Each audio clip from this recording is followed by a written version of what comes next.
to the fourth episode of the Unfinished Basement podcast. I am one of your three co-hosts, Lucas. We have, as per usual, Jules and Joe. We just want to give a quick little disclaimer at the beginning of this episode. So as you may have known, or if you haven't yet heard us, you wouldn't know, but our first three episodes were based largely on British Premier League soccer, Champions League, basically just soccer in general, including FIFA Ultimate Team.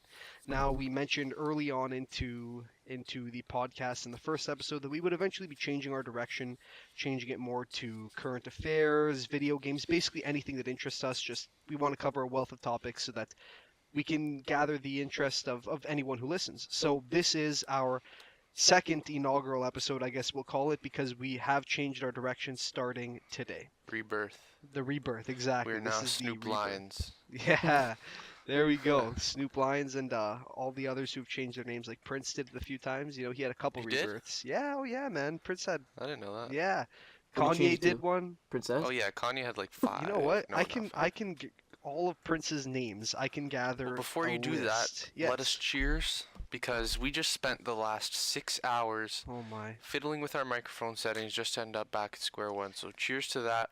Cheers.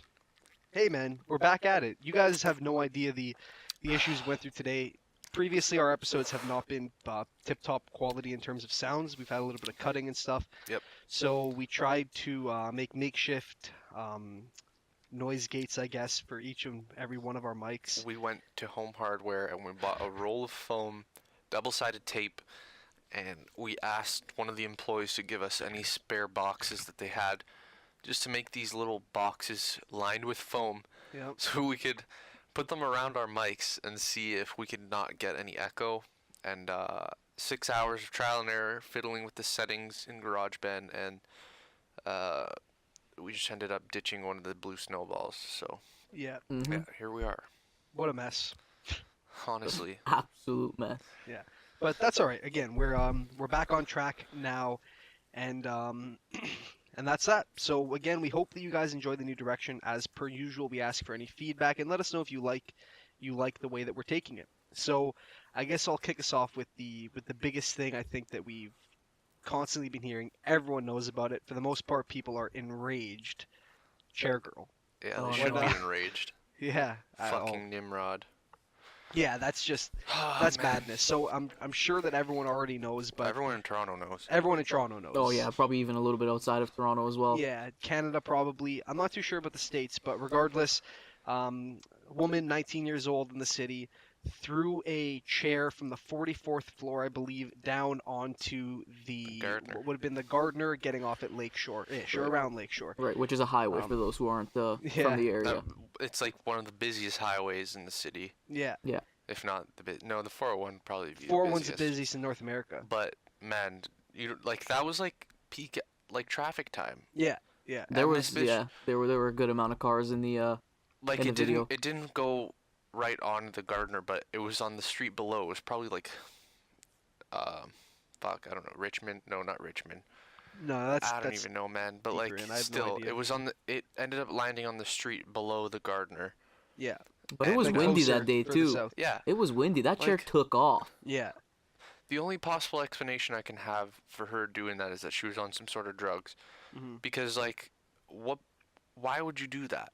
I don't know. It's Why the fuck would you do that? like Yeah. don't get me wrong, we all do stupid shit. Yeah, we all do stupid shit, but Not we won't bad. chuck chairs down on Yeah, pedestrians. that's the thing. Like I guess some of us Cars. have that line that we set for ourselves that we don't cross. hmm Clearly her line was a little bit further than the majority of people, Yeah. where it's literally a crime. Like, Should we it's- name drop her?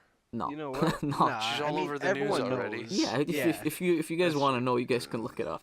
Yeah, that's a fair point. Just look up Chair Girl or Chair Incident Toronto. You'll Yeah. find it. But you know what? I think that when I saw the video, I was like, oh, you know what, man? Like, come on. For one, I mean, with regards to intoxication, it was posted in the morning. Like, Was it actually? The snap said good, Good morning. Good Oh morning. my Yeah. So, god. like, even if she was fucked up, like, that's already a red flag. I mean, I genuinely do believe I'm not. I'd say I'm like pretty liberal when it comes to laws and stuff like that. Like, I'm not a stickler. I'm not too Yeah. strict on Right. certain things. I believe that everyone does things. Everyone makes mistakes, and there's typically an explanation unless someone's just genuinely sick in the head. And this there's no excuse for it. I genuinely think she should be sent to jail for I don't know how long, but I think there should definitely be jail time. She put lives at risk, man. She threw this chair. It could have hit anybody. It could have caused like a 10-car accident. Exactly. Even it could have just hit a kid riding his bike or walking home from school or walking to school. Like it's attempted murder in a sense. My first thought was, what if a mother was the name of not a wagon, Stroller? A stroller. Thank you. What if a mother was taking a stroller and there's a little baby in it, and then all out of nowhere a chair comes down? That's what frightens me, because you hear stories of this. You hear stories in the city of like construction pieces from construction sites. It doesn't happen often, obviously, but periodically you'll hear a story come up where something fell off the top of a building of a construction site down below, kill somebody. This is even worse because it's something that's done intentionally. Right. And that's what really, I think that's what really infuriated me, and I'm sure a lot of other people. Yeah, it's just everybody has the same opinion to it. It's just how stupid can you be? Yeah. There's no thought put behind it whatsoever. It's pretty much doing it for Snapchat, doing it for views, doing it for whatever it was for popularity. Yeah, exactly. This girl, like, coming out of the jail house or whatever, she she just loved got her it. bail posted, and like some reporters and shit were like filming her, and she was loving it. She felt like she was walking down the red carpet. Yeah, she did. That was another thing. It's like, how can you show remorse for this chick when Yeah. she's literally doing Not at all, man. doing exactly that? People are shoving cameras in her faces. Video of this. She throws dirt on our good city. Yeah, exactly. And people are putting mics in her face, and her lawyer's speaking on her behalf, and the entire time she's just smiling. Not only that, she issued an apology on Instagram. I don't exactly remember what it said, but you can definitely find it. You can definitely find it for yourselves. Basically, she posted an apology on her own personal Instagram. She basically said something to the effect of, it was an apology, but it was a non-apology. She said, I'm sorry for doing this. I was out of my mind, etc. Whatever. It was a mistake. But then she goes on to say, but why are so many people giving me hate? I thought Canadians were supposed to be nice because she's a Brazilian exchange student or something. Yeah, but being Canadian and being nice has nothing to do. You can be from anywhere. You can be from America. You can be from Brazil. You can be from Colombia. You can be from Africa. You can be from Pakistan. Like, it doesn't matter. No. The same when you're under this jurisdiction. Yeah. No matter what your color is, I don't care if you're purple, if you're yellow, if you're blue. Like, it doesn't matter what color you are. Like, the law is the law, and no one is above and no one is below. The law is the law. So whatever is set there, that's what everybody has to abide by. So it has nothing to do with people being nice. And yes, you're gonna receive hate because it's attempted murder. You went out of your way, did this crime, maybe unknowingly, which is beyond me because I don't know how you wouldn't know. Yeah. Maybe I shouldn't throw a chair off of a 50+ story building. But I don't know. It's stupid to me. There's no defending against it. Just apologizing and leaving it at that would have probably been her best bet. She's still gonna get hate no matter what. Yeah. But at least now she's putting another target on her back of her trying to say, oh yeah, why aren't people being nice to me? Well, now you're gonna find out. Here's why. You know what, guys? I mean, there's no denying that she's well, I mean, that's a lie. It's attractiveness is subjective, but she follows under the category of, I guess, what people would call like a regular standard of beauty or whatever. So I think that maybe she's just too used to people treating her the way that she wants to be treated, and just forgiving her for any possible mistake just because she's hot. But like, still, man, I mean, come on. Like you said, like, you can be from here too. You can be a Canadian and do something stupid, and people still won't be nice to you. Right. This is because niceness is not. Yeah, sure, it's a Canadian thing, but it's more politeness. Yeah. Rather than just being nice for the sake of being nice. Right. Like, there are plenty of fucking dickheads out there from here. Daily, man. You run into them Yeah, driving, especially on the roads. But yeah, sure, if you're a normal person, we'll be nice to you. But if you're throwing chairs off roofs and setting buildings on fire and doing some like inexcusable things, then there's no reason for anyone to be nice to you. No, if you're being a fucking delinquent, you're being a delinquent. That's the bottom line. I don't care how hot you are. No, like, it means nothing. I don't care if you look like dog shit on the bottom of a shoe or if you look like a Barbie doll. Like, it doesn't matter in anybody's eyes. Like, maybe for some people they'll think, oh yeah, this person so and so, they look like this, so they can get away with this. But like, it doesn't work like that. Again, back to it doesn't matter what you look like. You know what? Another thing is this: is that in terms of if she uses the defense of intoxication. I've been hammered. We've all been hammered, I've been and hammered. I've never considered doing anything like that because you still know deep down, you still know not to do something like that. Aside from that, I mean, there's another argument, I guess, or something that's used oftentimes in court is, oh, maybe people would say I was angry. It was a crime of Mental passion, or it illness. was in the heat of the moment. There's a video of her stopping, staggering. Somebody takes the time to take out their camera and record her. They obviously took the chair out. It's not that she was in a fight with her boyfriend or whoever, and then she decided to whip Was something there over music the playing in the ledge. background? No, it was I'm not followed by sure. a few laughs though. Yeah, oh yeah. Yeah. They followed the whole thing down, man. Honestly, you know what? I can't lie though. Like, I like to see destruction. Like, I'm not saying I like to see people get hurt. What I'm saying is, like, if I had the option right You now just to like take a chaos? baseball bat if I could take a baseball bat to my Xbox, like, it'd be fun to see Oh, see yeah. it blow To up. see it blow up. Like yeah. that thing on Snapchat.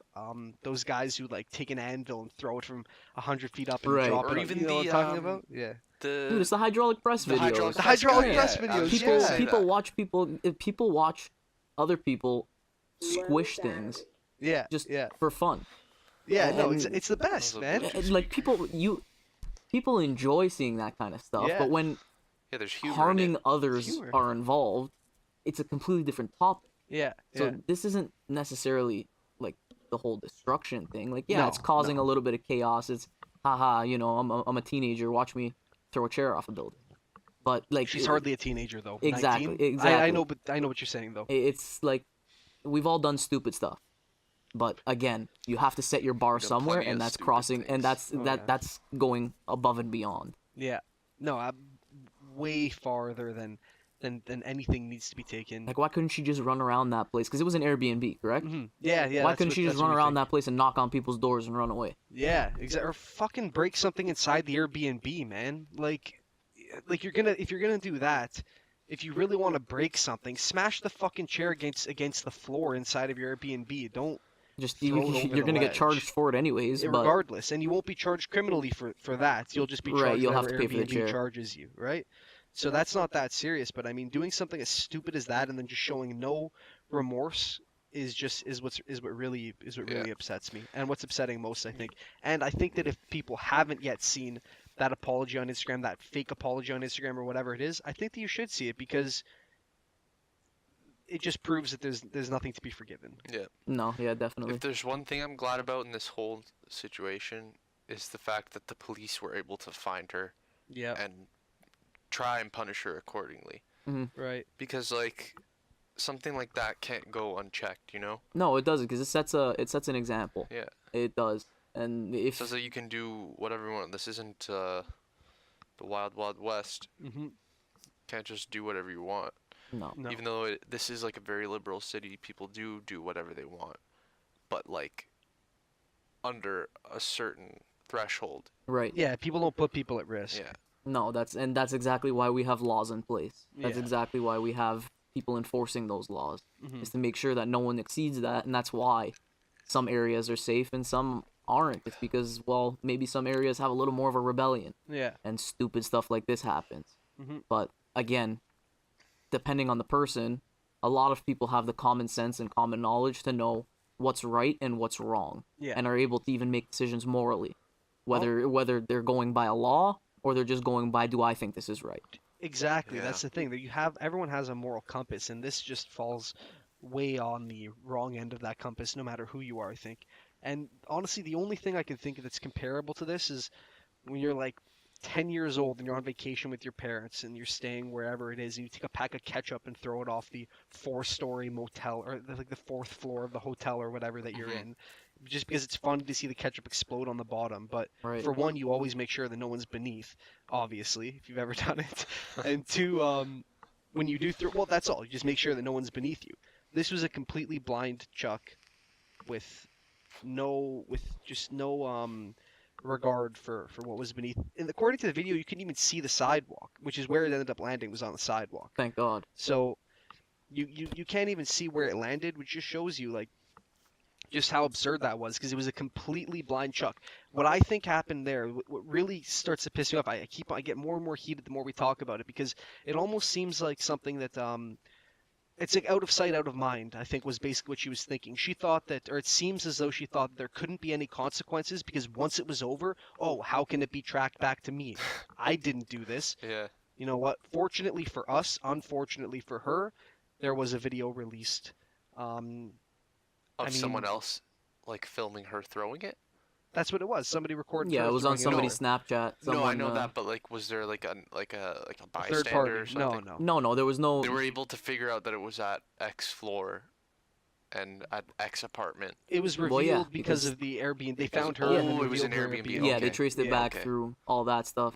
Because then obviously when Yeah. the Airbnb, the guy who comes back or the girl who comes back to clean it and to make Mhm. sure that it's ready, like the tenant of it, they yeah, it was noticed probably chairs. a disaster. And They they noticed actually threw a chair off the building. they Yeah. noticed the chair was missing and they say, "Oh, well, this girl's all over the Yeah. news. I bet this is the chair from my Uh-huh. Airbnb." Mhm. And man, imagine how many people like fuck with Airbnbs. Like I heard a story.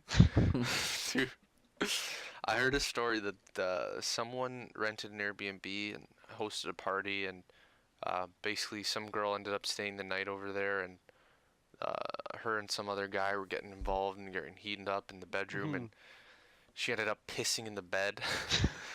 And the owner of the Airbnb confronted the guy who rented it and was like, "Oh, like, there's piss in my bed. I want you to compensate me for this bed." And he's like, "Nah, there was no piss in the bed." And he's like, "Nah, this is piss. Like, it's not squirt or anything. Like, Yeah, it's yeah. piss." And the guy like confronted the girl who pissed in the bed, and she was like, "Oh no, I didn't piss in the bed. Like, I wasn't even on my period or nothing. Like, there's no piss in the bed. It's water." And the guy's like, I don't. Last I heard of it, the guy was like seriously pursuing this, like, The Airbnb owner. yeah, tenant. the Airbnb owner. There are Alright, too many yeah. people that try and get away with stupidity when it comes to like Yeah. Airbnbs and stuff like Yeah, that. and hotels in foreign countries. Like, Yeah. who does that? Yeah, I don't know what kind of sicko would fuck with anything like that. Yeah. Oh man. Man, you know what it sounds like? That literally sounds like this fucking guy, man. He's just like Donald Trump, dude. He likes to get pissed on.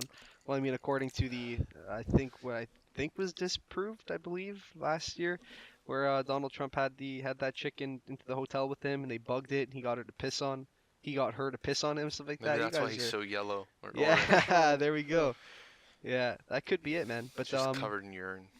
covered in urine constantly from porn stars.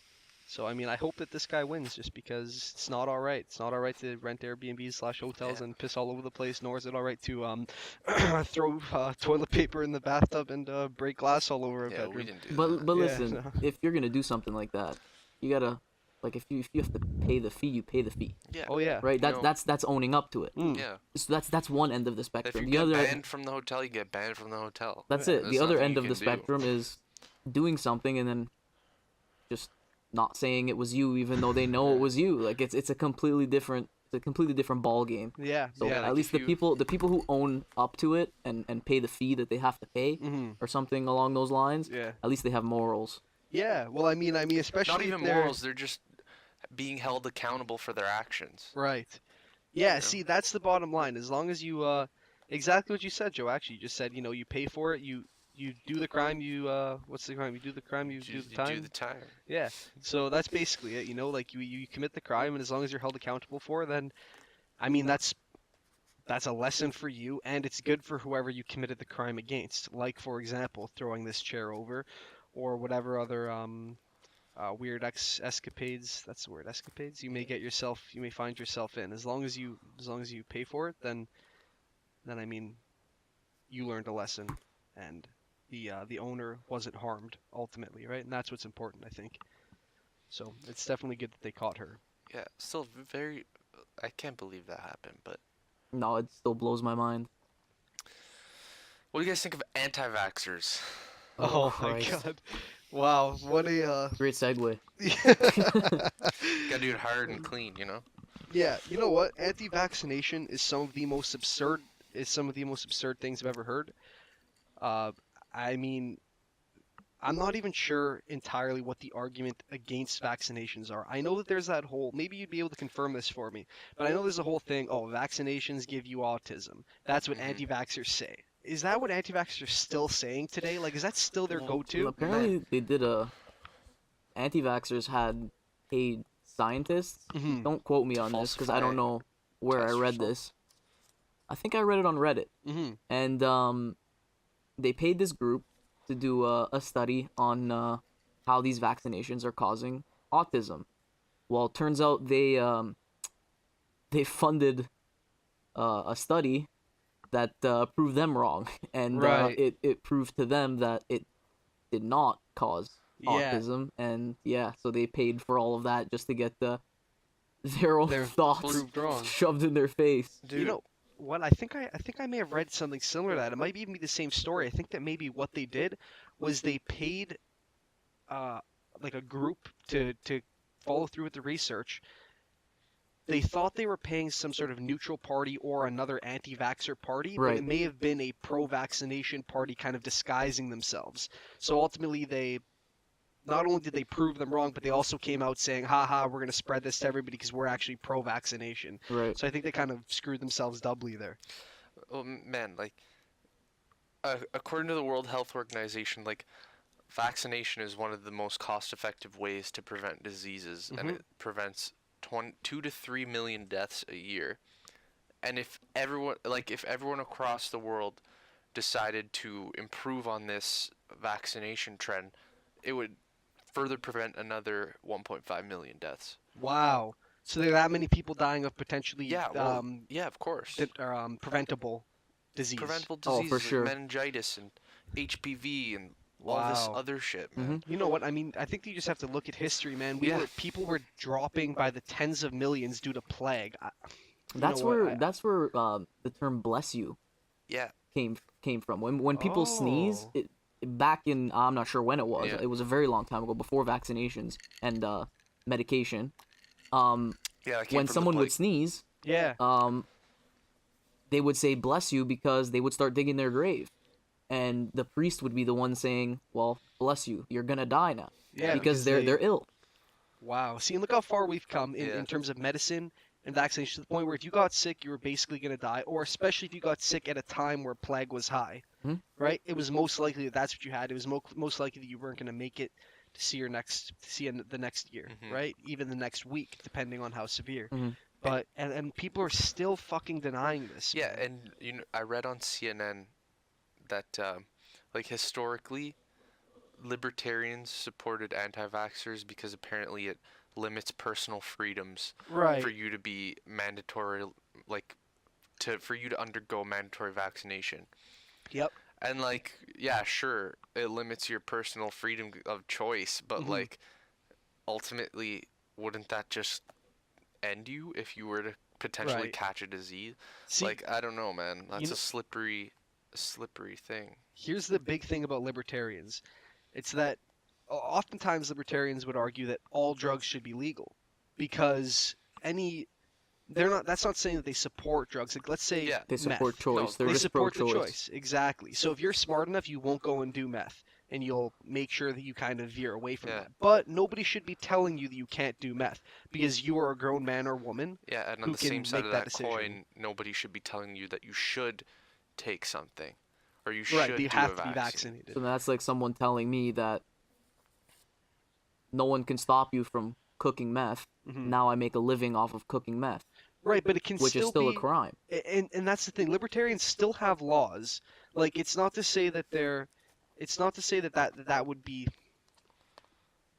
I guess on the extreme end of libertarianism. I don't think it's a bad thing. So I don't want to say extreme to make it sound Yeah. negative. But I think that on the extreme end, maybe there wouldn't be a law necessarily to prevent you from making meth. But on a more reasonable end, I think that there would still be laws, but that's kind of decided by the general body. The general body agrees that that's not good. So that would be outlawed, or maybe that person would more so be kind of dismembered from the society, kind of thing, Okay. almost exiled. I think that would be an accurate thing, but I really don't know. I mean, I haven't read John Locke in like 2 years, so Yeah. Yeah, another thing with the whole anti-vax thing, a lot of them are coming out and saying like something even as simple as the simple flu shot Mhm. is it infects you with the disease. Well, yeah, You it get gives you a sick. small It's little not true. portion of it. It's not true. Is that not Those true? are no, those are And then it builds up your immunity no, to the those disease. those vaccinations are completely artificial. Huh. Complete chemicals. you know They're what? just all designed to fight artificial. off. They're designed antibodies Wow. is I- what they are. Yeah. I do have to say this, that when years and years ago there was the swine flu going around, Right. we might have still been no, we were definitely still in elementary school. Mhm. I went and got the vaccination for swine flu, and Yeah, I I remember did too. being. You did too? Yeah. I remember being basically as sick as I've ever been for about like 3 or 4 days, maybe a week, right like the Yeah. day after getting that vaccination. I was fine, obviously, but I got really sick. I have one friend who I think his mom had a similar reaction to the vaccination. So I believe that you can maybe get sick from it, but nothing that's are- gonna kill you. Like yeah, no, it's- there are so with everything, anything that you take, Mhm. there are Side not effects. symptoms, there are side effects. Right. So with something like a flu shot or a swine flu shot, for example, Mhm. a lot of the regular reactions are to get a fever because your Okay. body is now fighting off or attempting to fight off this new thing that has entered your system. The Yeah. alarms are going off, right? Yeah. It doesn't know what it is, it doesn't recognize it, so what it thinks is it has to fight it. Right. So now the focus isn't on the other portions of your body. Mhm. So now you're more vulnerable. Oh, getting I sick. see. Yeah. I see. Because Right? it's attacking the. It's already virus. under pursuit. So now Right. it can't fight your day-to-day fever, your day-to-day cold. Uh-huh. So you're more prone and more susceptible to catching something like that Uh-huh. post vaccination. I see. That makes sense. Yeah, that makes pretty good No. sense.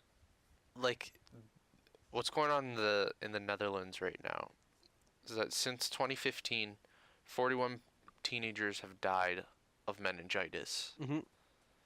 because 14% of their teenage population, which is like 132,000,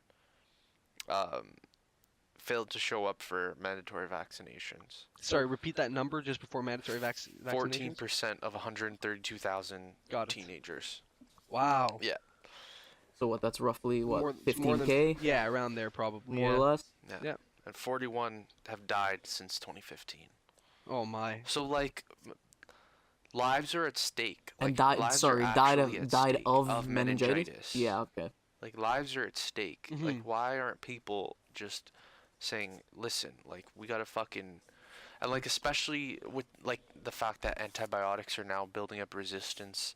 Like we can't, like it's becoming harder for us to fight off diseases. Right. Yeah. Like obviously science will progress to the point where it'll be harder for us to build up these or harder for the bacteria to build up these resistances and whatever. Right. You know, I'm not a fucking scientist, Well, it's But, just like- evolution. but still, yeah, exactly. Like we're gonna Right. evolve and we're gonna reach a point where diseases are almost non-existent. Yeah. We're human. We all And- adapt. Yes, and like I don't understand, like why wouldn't you? Like you go to the doctor, you get a needle put in you, you go home. So simple. Yeah, a lot of these people they just So they simple. don't bother because again, a lot of these people's like sort of conspiracy and their theory is Yeah, that they've got these- tinfoil hats on their heads. and Yeah. The governments are putting some freaking spying exactly that technology the in governments are the your ones vaccine. they're the ones spreading the virus. They're the Yeah. ones that started it or something like that. And But right regardless, now, a even lot if of they people- are, Right now, a lot of people aren't trusting government. Like I feel like Yeah. right now it's kind of like Vietnam era in terms of distrust in government. Right, right. Yeah, I mean, you know what? It's actually funny you should say that right there because I took a poll in one of my classes Mhm. and it read basically as a poll that our prof had put together and she said, okay, so on a scale of 1 to 10, how much do you trust your friends, your family? And then she started asking questions like government, local government, and municipal, or so I guess provincial, federal, Mhm. provincial, municipal.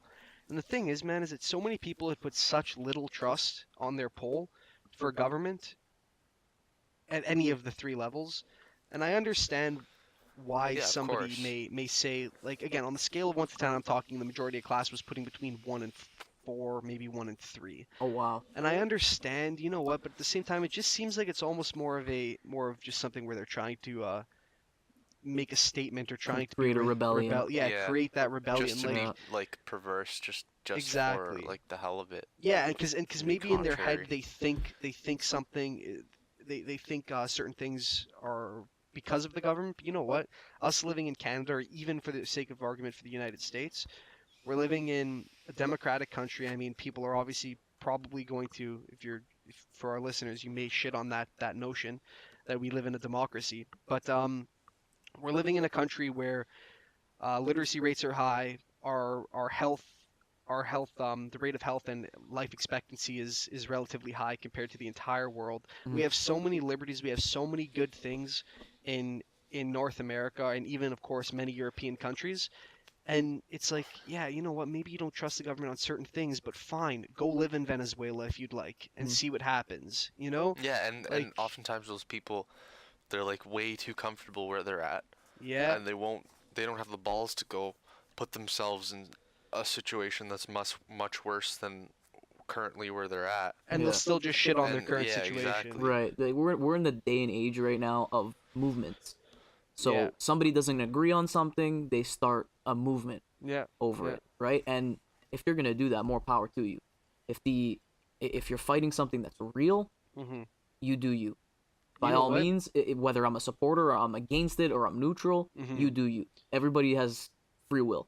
Absolutely. Everyone, it's freedom. You're allowed to do and say as you please, as Hmm. long as it abides by that certain code that you have to Yeah, follow. As absolutely. long as you're not harming anybody, as long as you're not putting anyone else in danger. Yeah, But people are just going above and beyond now, where it's coming to a point where they're kind of stepping on the other movements just to say, hey, look what I have to say. No, hey, look what yeah. I have to say. Right, right. So, Most definitely. And you know what? That's definitely a big issue right now in the U.S. There's tons of that going on.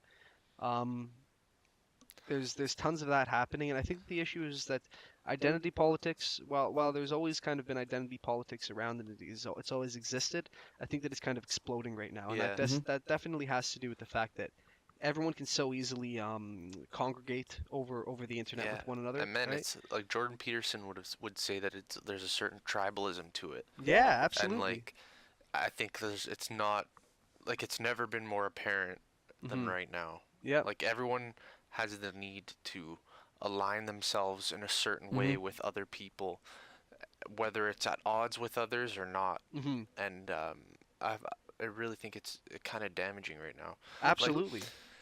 not that it's damaging be to feel the need to be in a tribe. You know, we're humans. We have That's this natural. need. yeah, It's inherent in our nature. But like just right now, like things are being taken to such extremes that it will only lead to more chaos Hmm. and disruption. Yeah. No, absolutely. There has to be a halt put down, I think. And what could that be though? People themselves need to recognize the damage that's being done.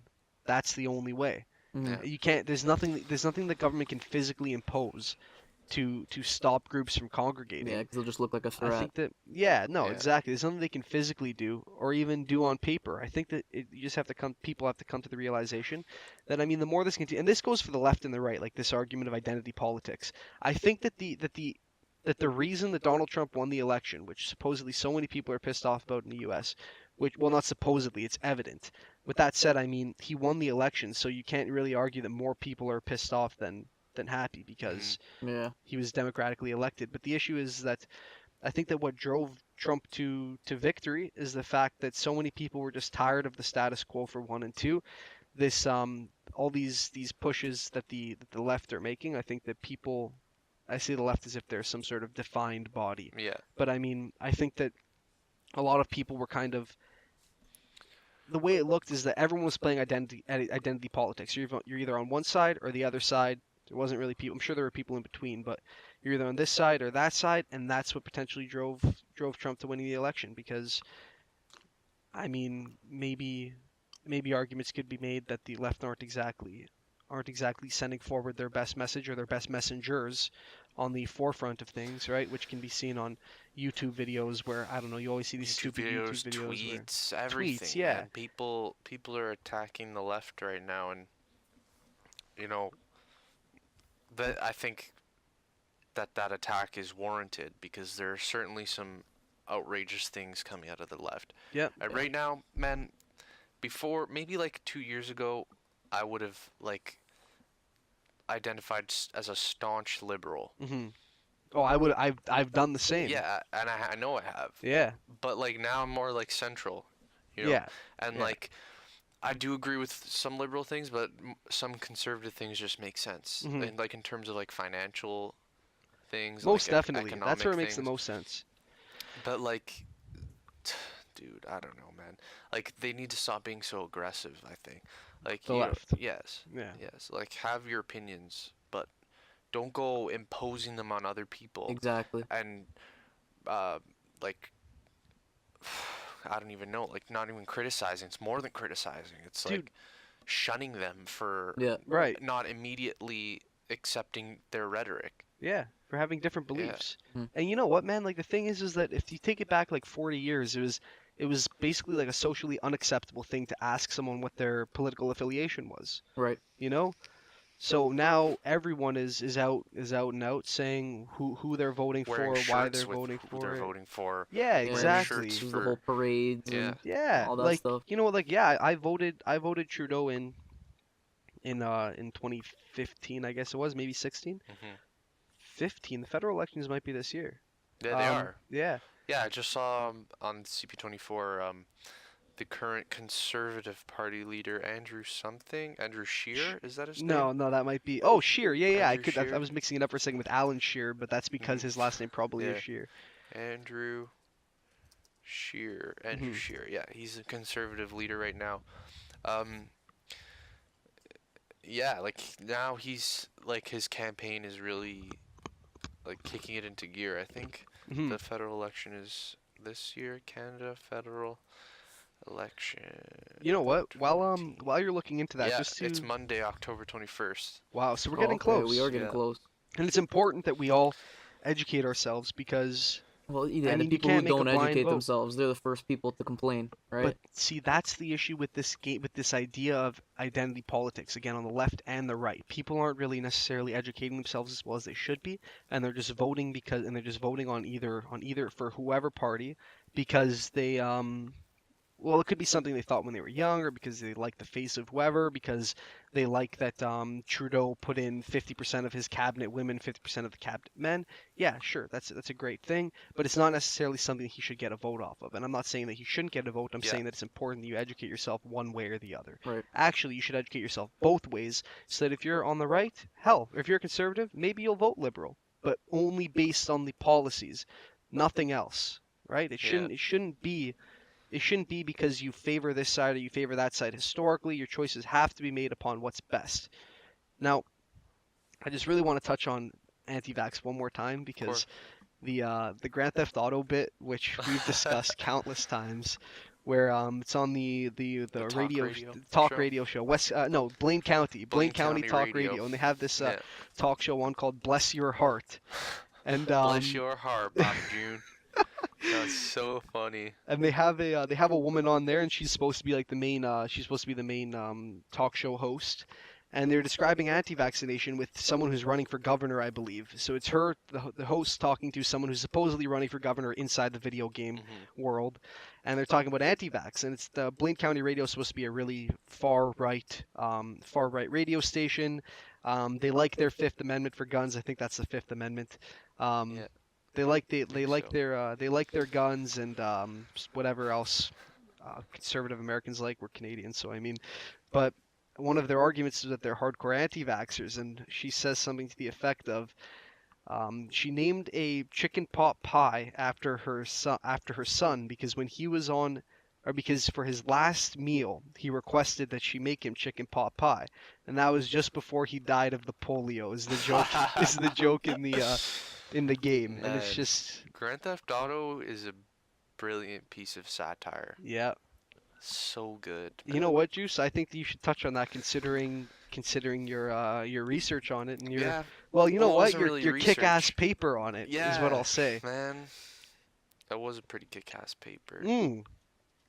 Basically, Grand Theft Auto is a satire, and like satire, if you don't know, is just like it's like a comedy, but not really comedy. It's like more political commentary with humorous undertones, and like Grand Theft Auto, like a lot of people give it flack, especially like mothers and parents, Mm. I don't want to single out mothers, but like parents, a lot of parents give it flack for its violent gameplay and like ludicrous themes and stuff. But Mm-hmm.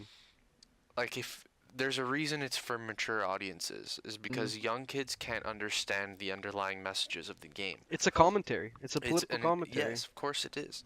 And I think that their choice to make the game be playable by 3 characters was one of the most innovative things they could have done in terms of satire, because it spread not only one message, because you see in Grand Theft Auto 4 it's the whole immigrant experience and the American dream Nico Bellic. through the lens of Nico Bellic. Mm-hmm. But in this game we now have 3 voices.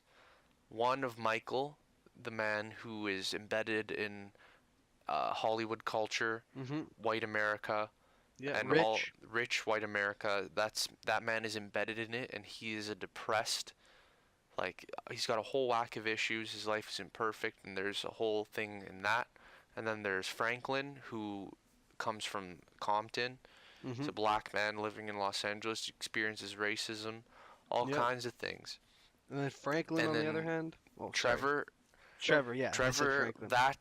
I think Trevor really vocalizes, or he like defamiliarizes the whole violent video game debate, because you play as Franklin. I mean, sorry, Trevor. You play as Trevor. You click the 2 sticks, and he gets that power. You know the power where he gets like all amped up. Enraged. He gets all enraged. He takes unlimited damage. He can Mhm. deal whatever. If you listen to what he says, it's like he's like ah, like just yelling, and you can't like a mature person can't help but like realize what the like, like the action itself is like kind of like horrifying. Mm-hmm. Like if you were to picture yourself doing that, you feel disgusted in yourself. Yeah. Unless he's of insane. course you already had some latent mental issues, Mm-hmm. you would recognize that that is not the right thing to do, and like that shouldn't motivate you to go pick up an assault rifle and go kill people Right. if Right. you're already not like that. And Yeah. the game is transmitting that message through you doing this stuff. Mm-hmm. And like I don't know, man, it's just I can't really remember exactly what I wrote. It's been a couple years now, but still, like the game is just a beautiful piece of satire. And like if you just listen to some of the dialogue and some of the things that you do and really analyze it critically, then you'll see the underlying message. It's not just a game. A lot of parents think of it as a game that their kids just want to play so that they can let out all their anger and stuff, and then go Yeah. out the next day and go buy an assault rifle and shoot up their school. That's not what Madness. it's about. There's a reason there's a 17 plus rating. Mm-hmm. It should And- be abided by, man. Yeah, it really Yeah, should it be should be. abided by. You know, we played M-rated games before we were allowed to, Yeah. Yeah. and you say what you want, but like there's nothing that that came of it, Mm-hmm. but like it needs to be abided by. Yeah, most definitely. My favorite thing about What? Mom? What? Power tools. Are you drunk, Mom? Do we look like we're using power tools? What do you mean? There's a candle lit. What do you think? What are we doing in here? Smoking pot? Machinery. Close the door and go to bed. Now we gotta edit this out. Thanks. Dude, what you said, power tools. All I could think of Power was tools. Step Brothers. Dude, she is delirious right now. I don't know what else to say. Man, that's my favorite. Dale, no power tools. It's my toothbrush. That's not your toothbrush. Honestly, I Oh, don't it's think we okay, should we're edit done that now out because anyway. no one's probably listening at this point Mm, in mm, this episode. That's funny. That was a Well, good. my mom just walked down thinking that we were using power tools. Yeah, what an odd thing. What a very odd thing. Yeah, definitely no power tools down here. I'm I mean, finishing my drink. we worked hard on these boxes, but we definitely didn't require power tools. Just No an power X-Acto tools. knife and X-Acto knife and tape. tape. Yeah. But yeah, man, Grand Theft Auto. It's a satire. It's a beautiful one. And I'm happy you brought up Blaine County Radio because That made me laugh so hard, man. Oh man, dude. Then So hard. that actor gets on it, the one from Eastbound and Down, Danny McBride. That's him, Danny McBride. Yeah, because Daniel Craig is. I get them mixed up because they're both in Pineapple Express. One of them's on The Office. Danny McBride, and he does a bit on the Yeah. Blaine County Oh, radio. does he actually? That's really fun. Oh, dude, he does the one where where he gets callers to call in on their phone. And one of them's like, "My wife's gonna leave me." He's like, "Grow a pair of balls," and then like he just loses it on him. It's the funniest shit, he's man. the guy that's running in the election. Is that it? No, I don't think so. No, that's the governor. That's That the was governor. Danny Okay. McBride has its own Oh, section okay. Okay. because like they always rotate, right? So there's one that's Trevor's buddy does one, and he's talking about conspiracies and aliens and shit like that. And then there's the Bless Your Heart program, and there's the Danny McBride program that's just like it's hysterical. You guys should really just look up on YouTube. Blaine County Talk Radio. It's probably about an hour and a half clip, and that's basically you hear everything that is on the radio station in Grand Theft Auto 5. Obviously, it just goes on repeat in the game because they only have so much footage or so many recordings. But you guys should definitely take a look at it because it genuinely is hysterical and something worth listening to. Any one of the talk radio stations in that game. You know what? Even the news station, because they'll make commentary on things that happened in game, and even if you didn't play the game, you'll think, "What the hell is this?" This Yeah, is especially like the Facebook of the game, Life Invader. Yeah, like Life that in Invader. itself is like it's showing what social media is. It's a subliminal message. Yeah, that's the most in your face one too. Yeah. You know, like that that's one real is in just your face. Especially like the whole like oh man, I don't even remember every single aspect of that game, but I just remember like having a great time playing it. Yep, and it's And- definitely worth the playthrough Yeah. again. You know. Yeah. Yeah. And like M-rated games when you're a young kid, like you're mostly playing them to play with your friends. But still, I think that like despite the fact that we've all played them when we were young, 15, 16, I think that parents should, if they really care about what kind of media their kids are investing their to. time in, Mm. they should put some restrictions on that. But if they don't care and they believe that their kids are mentally equipped to deal with the things that they're exposed to, then again, you have the choice to do so. Yeah. But if parents, like a lot of people say that, oh, this kid shot up a school because he played Call of Duty. No, the kid shot up a school because he had mental issues that weren't dealt with. Yeah. And parents need to be held accountable for that because they don't recognize that their kids It have starts these in the issues. house. It does. That's You know? exactly it. It starts at home. And Yeah. if they're Can't blame it on video games. no, if they're not looking after their kid, they're Mhm. not, sticking their nose in their kid's business. They're not being a parent. You know what? There was the That's absolutely right. And there was the I just thought of where I got that notion from. It was the Sebastian Maniscalco bit. Yeah, And he goes, yeah. he in his most recent stand-up special, he says something. He's talking about how people go up and shoot up schools, kids typically who go and shoot up schools, and he makes his joke basically revolves around the fact that how didn't you recognize it, mom and dad? Your kid's got 6 grenades and 12 bazookas under his bed, and you guys didn't He's going, recognize and he's it. going Honestly, to though. school dressed as Darth Vader. Look in the room.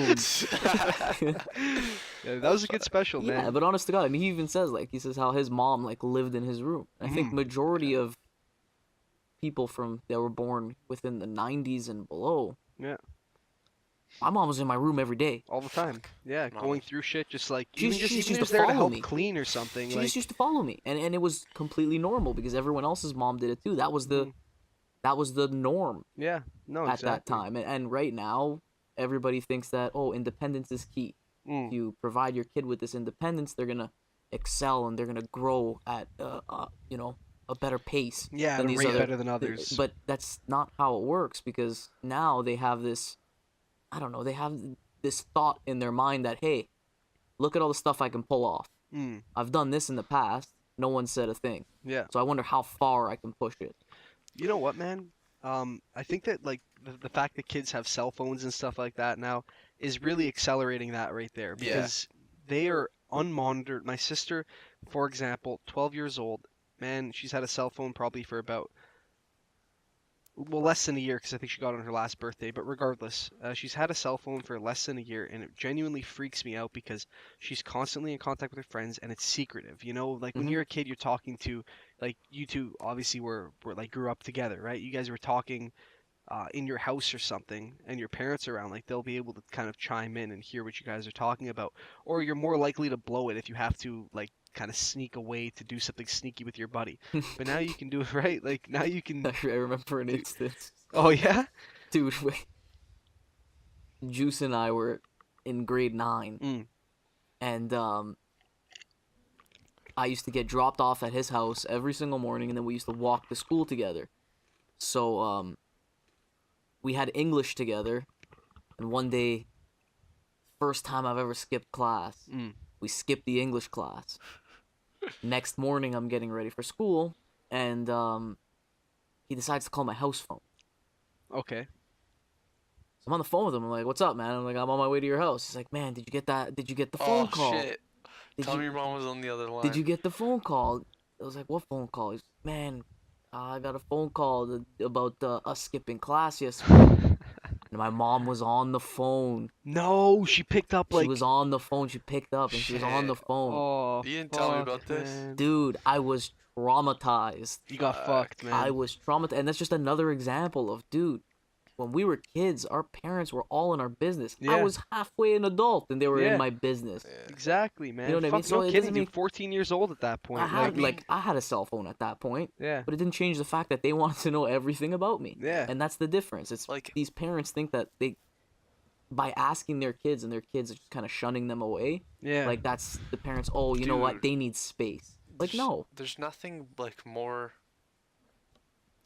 I don't want to say disturbing, but more like unnerving. Like watching a parent in public, like just let their kid. Like I was at the Mandarin yesterday. Mm-hmm. And these two little shit stains were fucking jumping around, standing on tables, standing on chairs, sitting on shit, taking selfies. Okay, they looked about 6, Oh 7 my. years old.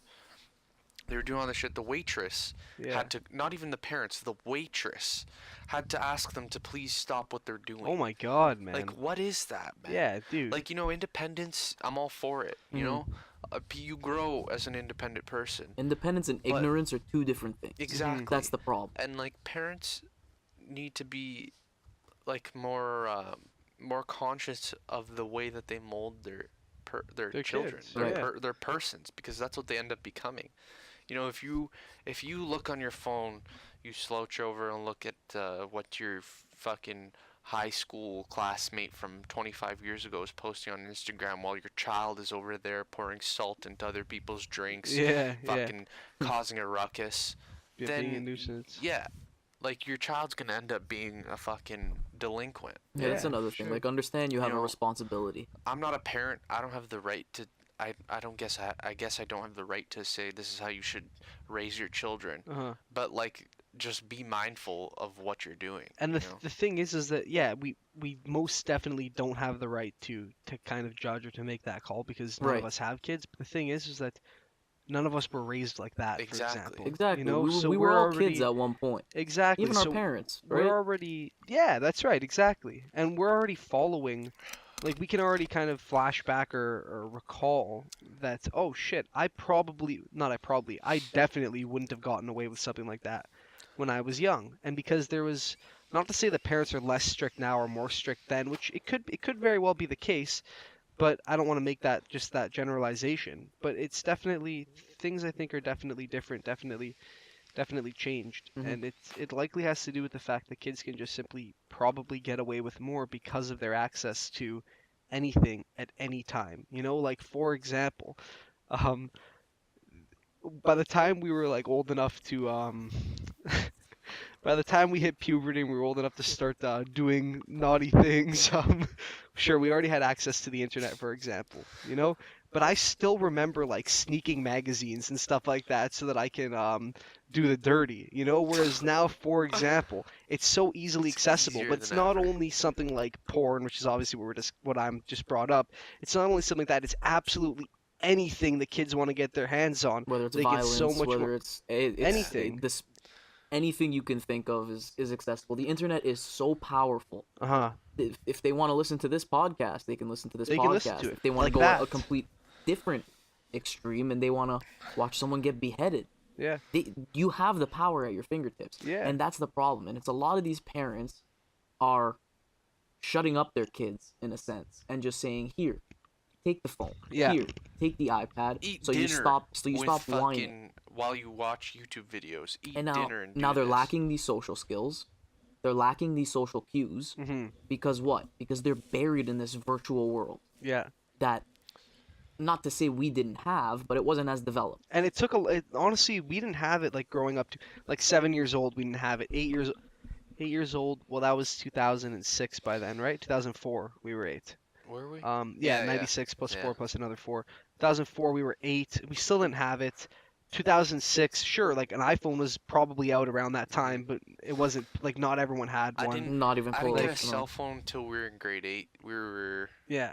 I got 14. I I got got one mine around on the my- same time too. Yeah, Or- second And it was a semester. flip For phone. the longest Yeah, time, yeah. like I got an iPod Touch the year Yeah. before that, and that was like really like the catalyst for me to be in like enveloped in the internet.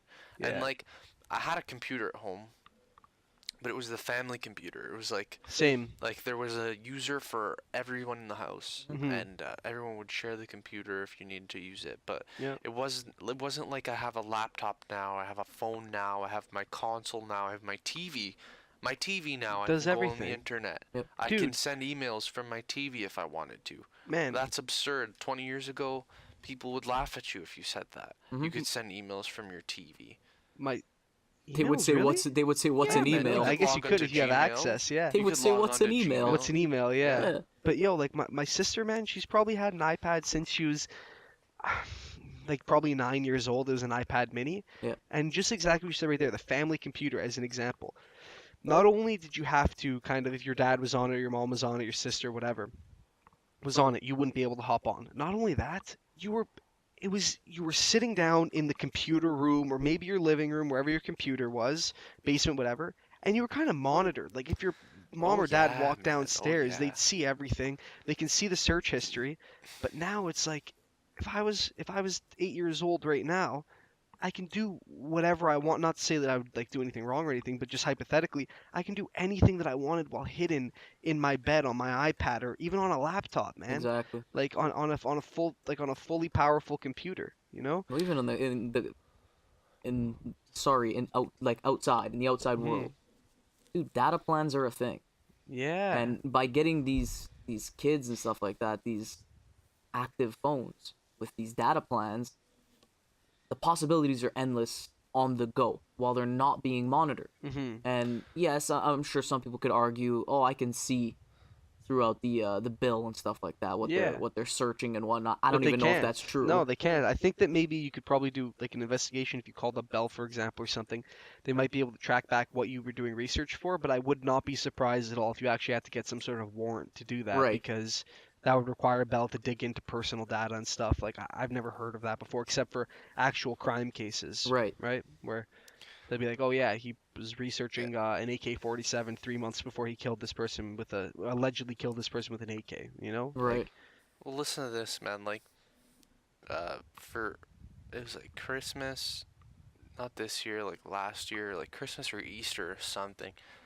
Went to my girlfriend's aunt's house, and she got like young cousins. They're like 5. One of them is 6. mhm. The other one is like 7. And there was this other kid there who was like maybe 10 or 9. He was older than the two of them, but he wasn't like, he was younger than 12 for sure. He was a really young kid. We're all in the living room, except for the parents. The parents aren't in the living room. Mhm. Me and my girlfriend in the living room, her brother's in the living room, these kids are in the living room. This older young kid pulls out his iPad and starts showing these kids porn. You're kidding. I am not joking. I am not joking. Like, what is that? Dude. You know, like, I knew what porn was when I was, like, what, 12, 13. Mhm. But, like, dude, 5 or 6-year-old kids should not be exposed to that. No, man. No. And dude, even then, that just goes back to the ease of access, right? Yeah. Like, Mhm. like I said earlier, like I was literally fucking sneaking these porno mags, or Yeah. like when I was that age because I didn't have such ease of access. None of us did, Yeah. right? But I want to like. There's a really interesting episode of Black Mirror Mhm. that's about exactly that right there. So basically, the gist of it is that this little girl gets lost for about say 10 minutes, and the mother finds her. She's just a little baby at this point, like like I don't know what the toddler, I don't know what all those infant whatever, but she can walk, right? She's Mhm. playing at the park. She's maybe 4 years old. She gets lost for about 10 minutes, and her mother finds her.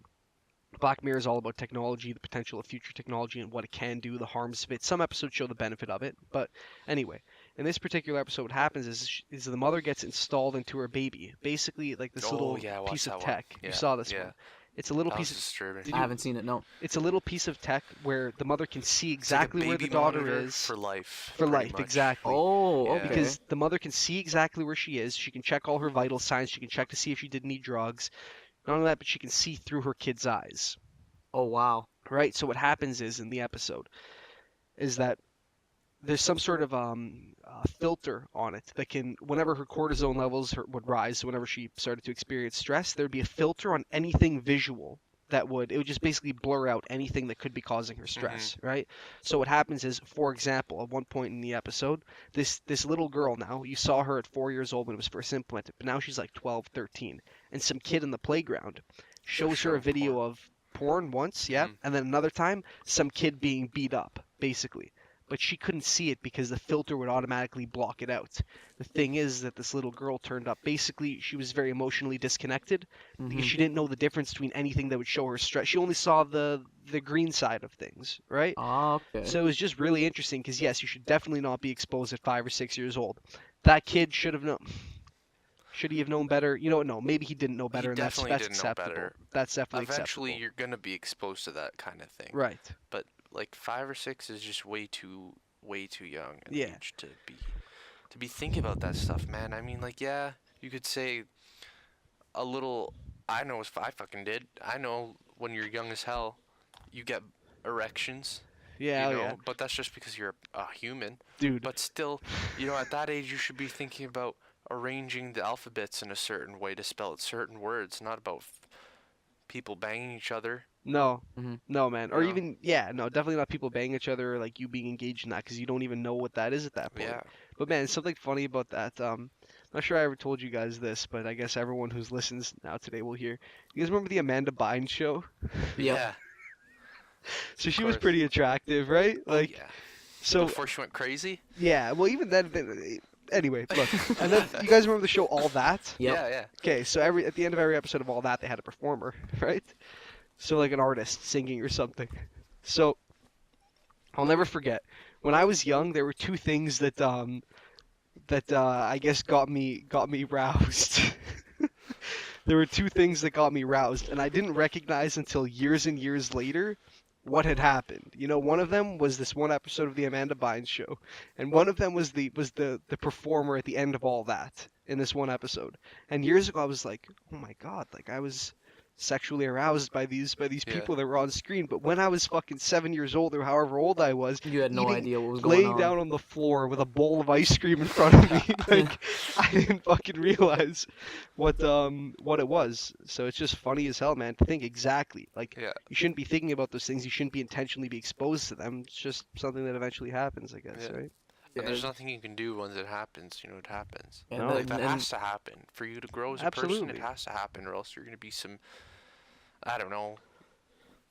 I don't want to say deviant, but like No, but shell that of a happens. person almost. No, a deviant. That's what happens, man. Is sometimes people are like really, you know, they have really strict parents or they're held back by their parents, and then as soon as they have the opportunity, say, high school is a Oh, typical yeah, time right for this to after happen. High school kids go Right? out and go out away for university. Yeah. Mhm. They go out and catch a bunch of STDs and fry their brain with liquor and drugs.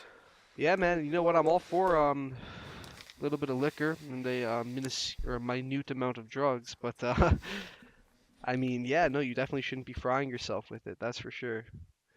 So, but yeah, no, you definitely should not be frying yourself, and that's a typical thing to happen. I think that people who are held against these restrictions when they're young, they finally get a little taste of freedom, and then they end up exploding because they weren't given. We discussed parents being possibly a little bit too loose Right. today, but they also can't be too tight. Well, which is there has obvious. to be a There's- medium. That's all it is, Yeah, man. there has to be a medium. Again, if your kid wants to go out, let the kid go out. Yeah. But if you know you're sending your 14-year-old to an all ages club, Yeah. like Oh, man. that's where you got to draw the line. You know what I Dude, mean? that was the most nutty shit, man. All ages clubs. And you know what, dude? The thing is that at those fucking things, there were perverts there, man. Yes. There were sick motherfuckers there because they knew that little 14-year-olds and shit like that could get in. People who are vulnerable. People, exactly. They know that people that are vulnerable are fucking there. people. And, So and you have a people who bunch of don't know better. sickos.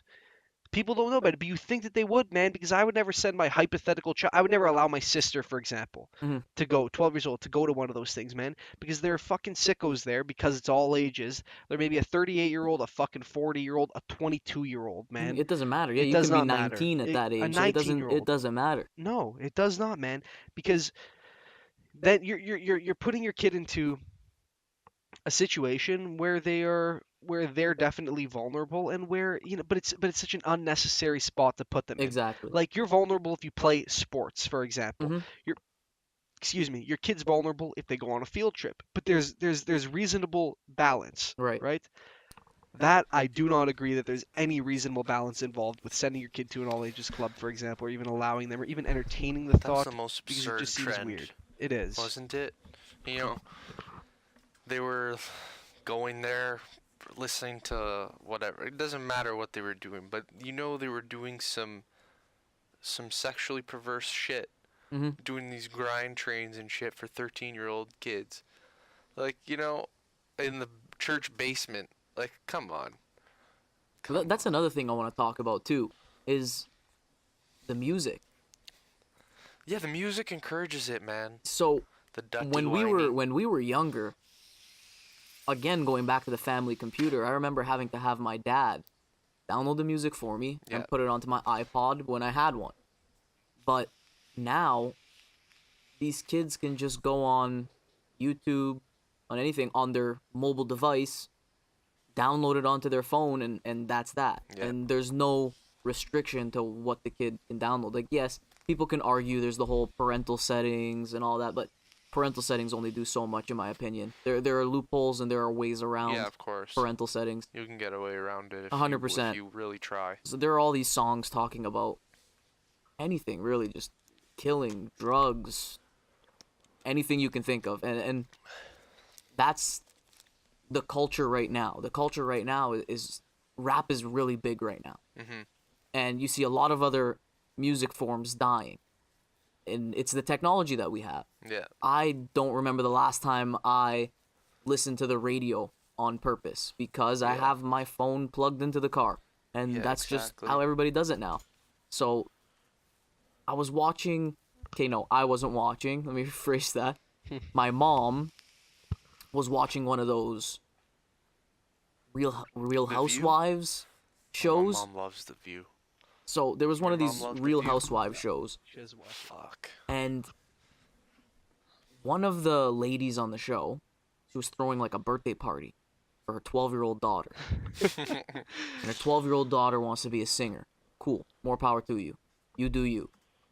But all of a sudden, Lil Yachty walks in. Because that's her inspiration, is Lil Yachty. Hey, little mama, would you like to be my sunshine? You know what, man? Like, I see the I'm point. allowed. I'm half black.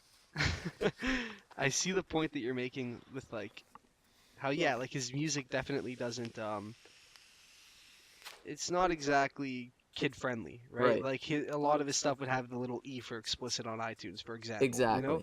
But the thing is, man, is that the weird thing about that is that every step that people take, it just gets further and further and further. So back in the 60s and 70s, rock and roll was like, now known as classic rock, was like this absurd thing. It was the devil's music, like when Kiss first started making music, or even Zeppelin. You know what I mean? Like, parents were like infuriated that their kids were listening to this stuff, and that was like a form of rebellion. You know? You listen back to a Zeppelin song. Well, you know what, okay, some of their stuff is sexually explicit, like "Squeeze my lemon till the juice runs down my leg." You know what I mean? But a lot of their stuff isn't necessarily sexually explicit, but they were affiliated with smoking pot, and then eventually alcohol, heroin, LSD, especially for the Beatles, for example, even Pink Floyd, Sid Barrett, right? The thing is that their lyrics weren't necessarily explicit, but they were affiliated with something explicit. Right. Now it's just continuously progressed onward. Right now, the musicians especially the popular musicians, I think I don't have any real numbers on this, but I think that like hip hop rap is definitely on the foreground now. It's like That's it's yeah. this for era's sure, man. most popular Yeah, music, right? 150%. And not only is there, I think that it's just the next level. You know, it's now what they're affiliated with is explicit, and also not that I'm against this. I'm just explaining, you know, for Yeah, of parents they may course. see it as explicit, and but what they're saying is also pretty explicit, right? So I think it's just that next step from, you know, people are always looking for the next thing. It's like the next thing just Yeah. gets worse and quote unquote worse and I worse like and I, worse. I don't know if we sound like old get off my lawn types right now by like saying this shit, but like we're not trying to be like, oh, uh, back in my day we didn't have this. No. We're just pointing out things that And are going on right now. Yeah, and listen, we're not against this Yeah, of music. course. Like, No, it's, we it's- all listen to we it. listen Yeah, to it too. exactly. It's just when you're at a certain age and you listen to it, you have a different perspective. Mhm. You understand things. Whereas these, as kids now with the access to technology, if they don't understand something that's maybe let's say something that's demeaning towards women, Yeah. and a little girl is listening to this song, it's her favorite song, but she doesn't Yeah. understand that line. No, Doesn't exactly. understand like, oh, bring that ass here. Yeah. No, 100%. She'll exactly. go and look. She has the power. She can go and look it up, hmm and now she knows what it means. Mhm. And you know what, man? Like an example I think of this would be like the song by Future, Mask Off. Like Mhm. like speaking of Percocets and Molly and stuff like that. Like, you know what, man? Definitely not bashing that, but like kids shouldn't necessarily like be listening to like that being hmm praised, right? Right. Like Percocets and Molly being praised, but that's obvious because at that young age they can't differentiate. But if you're 18 and you like to do Molly, you like to do Percocets, there's absolutely nothing wrong with that because that's your choice to make, you know? But kids definitely shouldn't be influenced like that. Like it's almost like they could potentially being taught that it's a good thing, right? Mhm. So we're definitely not against. Just to reiterate what we said earlier, we're definitely not against the music. I've absolutely zero wrong with it. Just it shouldn't necessarily be listened to. It's like rated 17 on video Yeah. games. Maybe there should be some sort of barrier hmm for that. Not a formal barrier, but kind of a barrier input by parents. I don't know, man. It's really weird, like how I think Instagram and like YouTube have a really big part to play in the musical tastes of young kids right now. Oh yeah. Like, and it's interesting that you brought up like how Led Zeppelin and Pink Floyd and the Beatles, like their music was very much associated with drugs and counterculture and like perverse things. But like when you listen to the the lyrics, like aside from like some sexual innuendos, hmm like I really don't see them glorifying drug No. use. No. I Man. really don't, man. Like the themes that are in their music are like really human things. hmm Like things like whether for the Beatles, it's a lot of it's to do with love hmm Mhm. and like happiness and like just the human condition in general. But like right now, like I don't want to say glorifying, but like they're really accentuating this whole culture around drug use Yeah. and violence and Yeah. money making and Yeah. like vices kind of Vice, yeah. yeah. And it's not even to say that they participate in all of these things, right? Like we're not accusing them of that. Yeah. But It's just having a little too What much they- knowledge for your age. yeah. It's some things you shouldn't I know think- about until later. Like yeah. it's good to be, it's good to be informed, and it's good to know what certain things are, because in some situations, you're gonna need some sort of knowledge of Yeah. what's right, what's wrong, what some things are. Like if somebody's trying to force you to take a drug, but you know what it is, and you know you're not supposed to take it, you're not gonna take it. But I don't know. I feel the barrier isn't. It's not pushed hard enough. Like these kids, they can just sit there, listen to this music, Mhm. take whatever they can grab without understanding it, hmm look it up, and now they just go about their day. But Yeah. you're too young to be understanding Like, what that is. think about that song, "I'm in love with the cocoa." You know, Yeah. like that song was like, it was so appealing. It was to, on the radio. exactly, and it was such a song that it was so catchy. Like everybody can listen to it because it was so catchy. You know. My mom was The whole singing it. There you go. And the whole song is literally about this guy being in love with cocaine. The music video is a big fat table covered in cocaine, like some shit you've seen at a Scarface, you know. And then like, so it's something like that. Everyone can listen to it, but people don't necessarily understand it. So it's like, oh, you know, kids sing "I'm in love with the cocoa." If this was like 30 years ago, again, like they'd be like, what the Oh man. man? Yeah. This would Dude, be, you know. they'd make like documentary movies on why these people are the devil. Yeah, Play their exactly. music backwards, and oh man, it would be under so much scrutiny Mhm. and so much like I don't know, it would just be antagonized so hard. And that's Mhm. just because again, like most of the people making this music are African American, Mhm. and there's nothing wrong with that. But back then, it would have been tenfold Oh the yeah, criticism, for sure. just because of the climate. But like, I'm not saying that race has anything to do with the fact that this music has explicit themes, but No. still, like right now, it's with how accepting things are. Like, I think that this is just being let slide a little too much. Mhm. Mhm. Well, again, like it's being glorified. Yeah. It Yeah, is. it And really is. if you look back to the whole rock and roll era, it wasn't glorified, but it was affiliated with the concerts. Yeah. It's kind of like how we have the whole that little EDM stint that Yeah, happened. that was huge. The music isn't talking about taking drugs, but Like, there aren't people even went lyrics there. half the Yeah, time. people went there to take drugs if they weren't enjoying Mhm. just the music or they wanted to enjoy both the drug and the high. Yeah. So it's and no one really batted an eye at that. Like there was obviously the whole like people were speaking about it on the news and all that about how it's drugs are Raves. affiliated with these whole raves, right? Mhm. Yep. But it's not like anybody was saying, "Hey, come to my concert, take this pill." No. Right? Just like Exactly. how back then, it's not like they were saying, "Hey guys, if you get this ticket, we've got cocaine." Yeah. Like, no, that's not how it works. No. It was people's choices, For and these sure. people attending the concerts, they had to be of a certain age. Yeah. You know what I mean? So I think it's a completely different thing now. Like there are still restrictions on concerts, especially with Mhm. like the rap concerts and stuff like that. A lot of them are 19 plus. Yeah. You have to be if you can't drink, you can't come in. Yeah. Which is it's perfect, Yeah. but it doesn't change the fact that there's accessibility to this song whether you're 1 or 99. Yeah. That has to do more with the internet, right? Everyone Exactly. has Spotify, everyone Yeah. has Apple Music, everyone has YouTube, Mhm. you know? So anyone can access it. And, Google like, Home. there you go. And just to those things, man, like the Google Home Mini is like it's like $80, man. That's dirt cheap. Like So accessible. it's so accessible, man. Yeah. But like for top artists in the 70s, like it was like Zeppelin, ABBA, you know, Aerosmith, the Eagles, for example. The Eagles, I think, are a pretty perfect example because they were one of the most famous bands in the 70s. And their songs, like, a lot of their songs are similar to the Beatles. They talk about more of love and heartbreak rather than anything else, right? Like Take It Easy, for example, you know, or Yeah, man. Witchy Woman, I guess that's one of their more aggressive songs, you know what I mean? Has nothing to do with, like, drugs or anything. Like, it's just, yeah, good music, though. Yeah, man. Love the Eagles. I love hate the to admit Eagles. that, man. I hate love to the admit that. Eagles. Because fucking the dude, you know? The dude. Yeah, man, the dude hates the Eagles.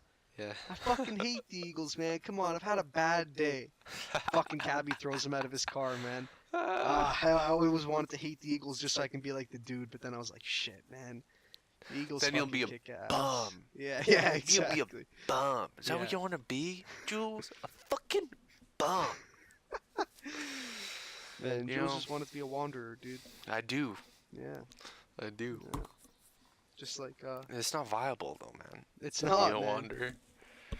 Like, think of like how not gruesome, but like think of how shitty their conditions are. Like just being uncomfortable all the time. Maybe All the there's time. comfort in being uncomfortable, but Yeah, but man, like, there's not comfort still, in man. sleeping. Yeah, It's just, eventually, like you hit a point where it's like, okay, I gotta get the fuck home, get a job. yeah, I gotta straighten this out right Yeah. now. You'd think at least. But I mean, you know what? Like, I don't know. People get by like that, and it definitely seems like, you know what it is? It's such a simple lifestyle. You know, that doesn't that's so unaffected or doesn't really have much impact by outside variables. You know, Yeah. they're just living because they're living. You know, because they're alive. And there's definitely some sort of beauty in that, or some sort of there's something to respect there. I think. You Yeah, know, for whether or sure. not you're. Just having the courage to do that, I think, is That's it, man. commendable. Dude, to have the courage to do that. Hell, man, to have the courage to follow your dreams. You know, like that's something that's just so admirable. It's beyond me. Like so many of these people, like I saw this thing, or actually listened on a podcast recently about Travis Barker wanting to be a drummer, and Yeah, that was a good episode, it was a man. really That was good a really one. good episode. Yeah, and his dad said something to the effect. He's like, "Listen, man, you're X years old. Yeah. Either you get a job right Just now, go and do it, or you or follow yeah. this music dream." hmm And he's like, But you're not gonna do it here. "Yeah, If you're gonna live here, you're gonna get a job. But if you're gonna go and drum, go out and drum. yeah." But don't be in between and don't be Yeah. half-assed, you know? And he went out and fucking did it, man. And like Yeah. that's something that's Dude, is to the be things, admired. the stories he was telling, the people he was collaborating with, like just the things that he did, were He's done just it so all. surreal to me, man. Mhm. And like the way that like Joe was like engaging with him, oh, it was just one of the best episodes It was by far. I was so was so good. surprised. I was so happy that I listened to it because I don't like Blink 182. Is that Yeah. the I don't like Blink 182's music too much. It's just not my preference. So I didn't really know anything about Travis Barker. But just for those listening Yeah. again, it's the Joe Rogan Experience episode with Travis Barker. That's what we're referring to when we say that episode. It was kick ass, man. And again, like you said, his stories were great. The shit that he's been through was pretty cool to hear from him firsthand.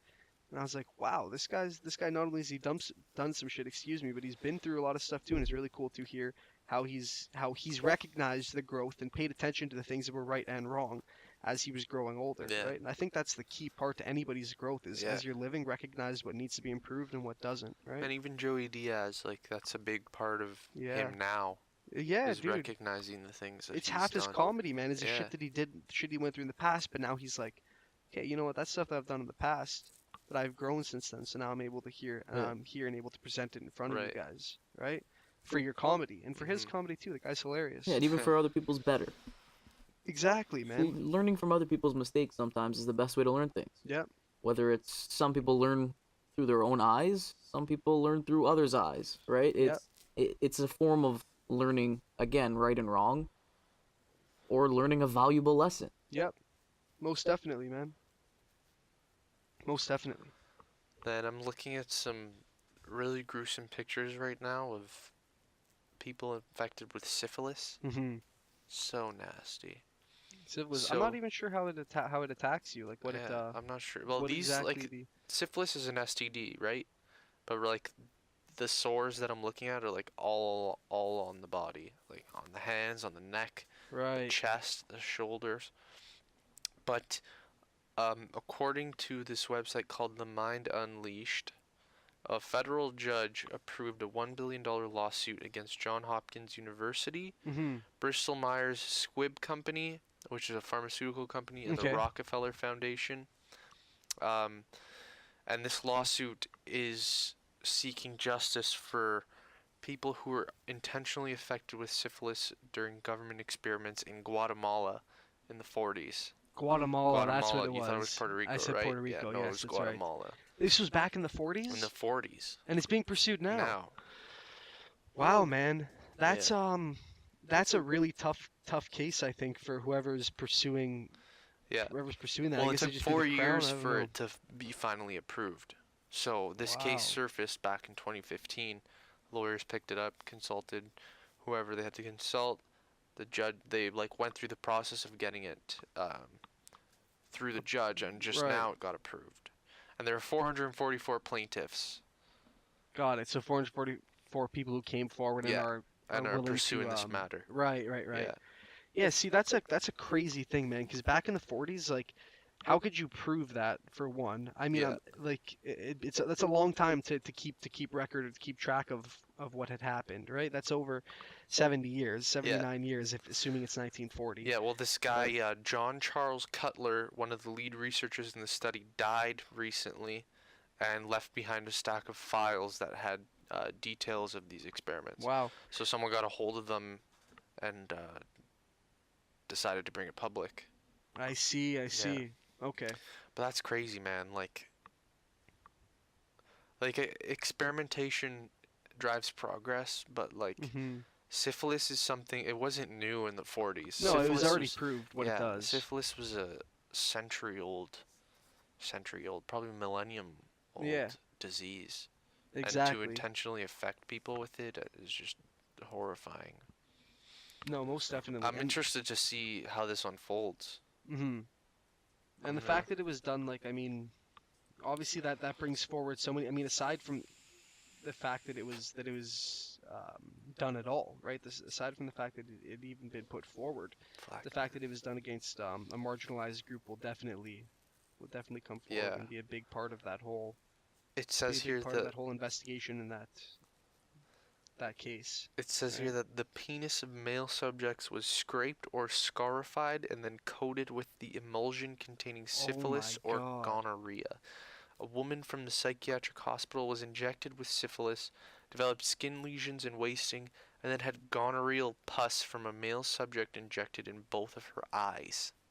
Wow. So it wasn't even. So it was done to. In that case, it was somebody who was in an asylum. Yeah.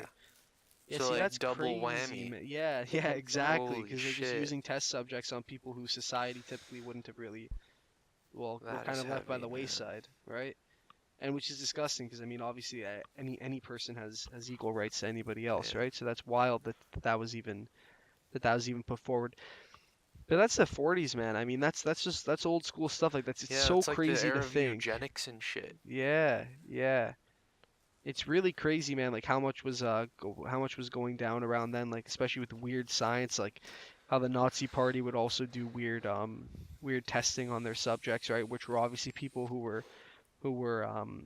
marginalized and targeted, I guess, by the Nazi Party, right? So it's crazy that was even stuff that was done. No, it's alright. It's I'm alright. scrolling through Reddit. Oh, I just saw that video of Michael Scott falling into the koi pond. Oh my god, I love that, man. Dude, I love that. That's a good episode. The Office is so good, man. It's a great show. My sister, every time I'd watch The Office, she'd make fun of me. You're watching this show again. How many times have you seen this episode? How many times have you watched this show? The other day, I caught her watching The Office. Come on. The other day, I caught her watching The Office, and I was rubbing in her face. Yeah. You hate this show. Like, she hates. Oh, this show sucks. Yeah. Here she is fucking watching it. I love that, catching people out like this. One time I was watching an episode, my mom, she hates the show. She started laughing at something that happened. I'm like, oh, I thought that was funny, eh? Yeah, all right, no, it's all right, Mom. Yeah, no, you hate the show. It's okay. I'll turn it off now. But like, she was loving the episode. You know what I mean? The show's good, man. The show's amazing, actually. It's probably my favorite TV show. It's up there. Yeah, honestly, Game of Thrones might be ahead of it. But obviously, they're two different types of shows. You know what was a really good one? Have you guys ever seen Band of Brothers? No. Oh man, it was an HBO special. I think in like 2003, possibly. Was it a war? Yeah, I think it was about the Second World War. Haven't seen it in years now. 2001 it came out, but I've seen it twice through. It was a mini series. I think it had 10 episodes, each about an hour long. Wow, it was incredible, man. I think that okay, so here on IMDb, it's got 9.5 out of 10 for TV shows. Wow. It's probably rated up there for the best TV shows on IMDb. Like, you know, I mean, it's weird because IMDb is just user rated, but it was I think that it's really good, like their rating system, and obviously you take it with a grain of salt because everyone has their own opinion. But as of right now, the Filthy Frank Show, wow, is #1 on IMDb for TV series rating count with at least 10,000 ratings in the U.S. sorted by IMDb rating. Filthy Frank Show has 9.6, followed by Game of Thrones 9.5, Breaking Bad 9.3, Rick and Morty 9.3, sorry, and then The Cosmos 9.3. So those are the top 5 right now. That's crazy. Have you listened to his music? It's not bad. It's actually pretty good. It's not bad. 88 Rising? Yeah. Very good. It's pretty good. I like it. I heard one song, it was pretty good. I was with Joe actually, and he pointed it out. I didn't even know that it was yeah, it's him. what's that song called? Japan something. I don't know. I don't remember what it's I don't called. know It's the with names of his songs, but with Dexter in it. yeah, they're real chill. I'm happy that he's going and doing that, man, because He has a was- talent. He definitely has a talent. I was watching Yeah. a YouTube video the other day, and it was I don't remember the channel name, Mhm. but what they do is they get producers and they go to a store Mhm. and they have to pick out. They have to go to a record store. Okay. They have to pick out three records at random completely. They don't know what they're picking. Nothing's labeled. Right. They go, they pick it up. If they pick it up and it's rock, they have to make a beat off of Oh, the rock. shit. If it's jazz, they have to do it off of a jazz. If it's another rap song, they have to do it off of something like that. So they would go, take these, play all three of them, whichever one they like the most, that's which one they would make. And he was Right. on there, and he made a beat off of a jazz song, I believe. Okay. That's tough, man, because He's they're very talented. yeah. It was very good. For those who haven't seen it, I would definitely suggest checking it out. What did he say it was called? It's I don't even remember what it's called. It's something along the lines of just Joji makes a beat. If you just type in that, pretty much, I'm sure it'll come up. Right, right. I'm gonna try and pull it up. I'll bring up the exact name of the video, Yeah, but it's pull it definitely up something real you guys should check out if you're into something like that. Yeah, man, he's really cool, and like I liked his videos and stuff like that. I feel bad that basically he had some sort of throat issue, some sort of tear in his throat, and that's why he had to, excuse me, stop making Filthy Frank videos. But you know what? I think it's kind of good for him almost, because the Filthy Frank content I think started to kind of go down the shitter. Oh, of course, with the whole Um, demonetization and all that stuff, he yeah. probably wasn't making anything off of it. Right. So it's good that he went forward and just followed what seems to be his true passion, because like you say, he's definitely got a talent. Hell, he made all those songs, all those stupid As parody Pink Guy, songs as Pink exactly. Guy. Yeah. I Love Pink Guy. found it. The owners of the video, the creators of the video, they're called Mass Appeal. Mhm. The video is called Rhythm Roulette, and then Joji. Okay, yeah, They that's do this with several producers and stuff like that. Same concept, and they have to make a beat off of it, and it's all videotaped. It's only 7 minutes long, so it's edited well enough so that you can hear what they've made at the same time, kind of like relive the experience without having to sit there for half an hour. yeah. So it's pretty good. That's a really cool concept. I like that idea. I'm definitely gonna take a Yeah. look at that Yeah. because that's yeah. I've never really seen anything like that. It's so interesting. It's so unique. You know, Mhm. they just take anything and then see what the producer can do over top of it. But to see what they do, it's incredible. 'Cause a lot of Mhm. people take it for granted and say, "Oh yeah, I can make music." No, they say it's easy. Exactly. It's far from No. easy. Definitely. You know not. what? Even just I actually coming down to like getting your equipment to work right, like for us, like us Mhm. today. like we're not even And making we're not- music. yeah. We're just talking. We're just Yeah. trying to fix Like, imagine microphones. Trying to write songs or like come up with a beat that sounds nice. Yeah. You know, it's You- got to be tough. You can't say anything is easy. You know what's crazy about that is that when I was younger, I was strictly rock, and even today I listen to mainly rock. However, my horizons have kind of broadened over the last couple of years, and I was always a part of that, kind of house that side that would say, oh, well, you know what, you're not making music with real instruments, you know. Mhm. Now look, I still do not believe that producing music is necessarily as difficult as between 3 and even 6, up to 6 people, as 3 to 6 people meshing together, each playing their own individual instrument, whether it be bass guitar, lead guitar, drums, Mhm. vocals, etc. I still don't believe that it's necessarily as tough, but it takes a crazy amount of talent. And my cousin Drayden, shout out to Dre Lee, he tries to make beats. Like he's just a young kid. He's in the 12th grade. I like the stuff that he makes, but maybe there's some bias there. Whether or not there is bias, I think that his stuff is pretty good. But he sends me some of the stuff that he makes, and he even sends me clips of the software that he uses. And just the fact that I started playing drums about a year and a half ago, and he's making all these crazy beats that I definitely, for one, couldn't play on my drum kit. And maybe he couldn't play them on my drum kit either. But the thing is that he put them together, he had the creativity to create the beat. Not only that, he's overlaying all sorts of different sounds, Right. even overlapping other beats on top of that one Mhm. main riff, right? So it definitely takes an insane amount of talent that I Practice, think I too. Yeah. practiced, that I definitely underestimated for a long long time. Yeah, regardless if it's a skill for an instrument or skill for a beat program, both of them have the same ear. Yeah. They both understand what kind of sound they're going for, what sounds good, and it's Yeah. all through trial and error. A lot of these people that make beats, they can all play the piano, the bass, the guitar, Yeah. and it's shown. Yeah. They can do that kind of stuff because they throw in those instruments into the programs, and it's not an automated thing. Like, I'm sure there are people who make them with just the automated thing, and they don't use the actual keyboards and the See, actual. that's the thing, is the keyboard's required Right. So for the most part. a lot of these people, they use real instruments and they Mhm. make these beats off of certain licks of instruments. Yeah. And these little strains of anything. They Of just sound. throw it all together. They throw all these sounds together. Yeah. If it sounds good, then they place it into the thing and then they have to overlay it over. Yeah. It's definitely a difficult sequence, and making music in any spectrum, really, Yeah. whether you're making it vocally, whether you're making it on a computer software, you're sitting in a basement with 10 guys, 10 girls, whatever it is, it's difficult either way, and you're Absolutely. talented if you can do it. And you know what? You said right in there the fact that they know what sound they want, and they put it together and they coordinate that all. That's what freaks me out. I think that's the part that requires the wild talent, because anyone can hit a drum kit, for example. I can hit a drum kit. I will never be a good drummer because I don't have that creativity to put together. At least I don't think I have the creativity. Maybe I just need practice, and maybe that'll come. But Mhm. I definitely don't think I have that creativity to put together something that sounds really good and really appealing. Something that Anybody's works well. capable of doing it. With practice and putting your mind to something. I'm not gonna say anything is possible because I'm not gonna tell you if you put your mind to being able to fly, you're never gonna be able to fly. Right, of course. Some things are impossible, Yeah. right? But a good example is, I think it was yesterday. Mhm. Are you guys familiar with the YouTuber's Yes Theory? No. No, I don't think so. Okay, so they're a group of 3 guys.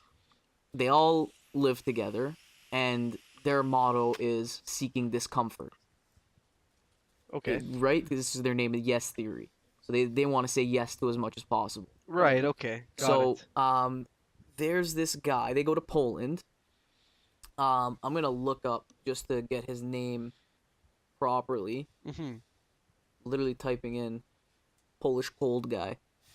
Oh, I think I see it right here. The Becoming Superhuman with Iceman, There you Wim go. Hof. Wim Hof. That's it. So he does these training courses, and he's kind of a mentor and a guru for a lot of people, and he instills in people that you're capable only of what you put your mind to. He thinks that we only have access to 10% of our brain. Mhm. And he thinks that with some of the training that he can do, you can expand that, and you can use some of these parts of the brain Yeah, man. to strengthen yourself. So in this instance, he has world records for anything you can think of in extreme weather. He's climbed mountains in just a Speedo, Wow. That's nuts. in like minus 20 Celsius, Mhm. barefoot. And he does it, and he teaches himself to just persevere. These guys go through his training, and he throws them a curveball and stuff like that. If you watch the video, it's incredible. On the very first day, they go out to a waterfall. It's like -5 Celsius outside, snow everywhere. They go to a waterfall, and they cliff jump into the water. Mhm. Now, for those who don't know, without proper training, you cannot stay in that temperature of water for more than 2 minutes without your body starting to react to hypothermia and stuff like, and organs shutting down I think I've and heard extremities about shutting out. this. I think I've heard about this.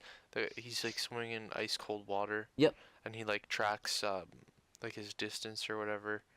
He does Something to do everything. with He that. does everything that Yeah. you can think of with extreme weather. So he Damn. makes them stay in that water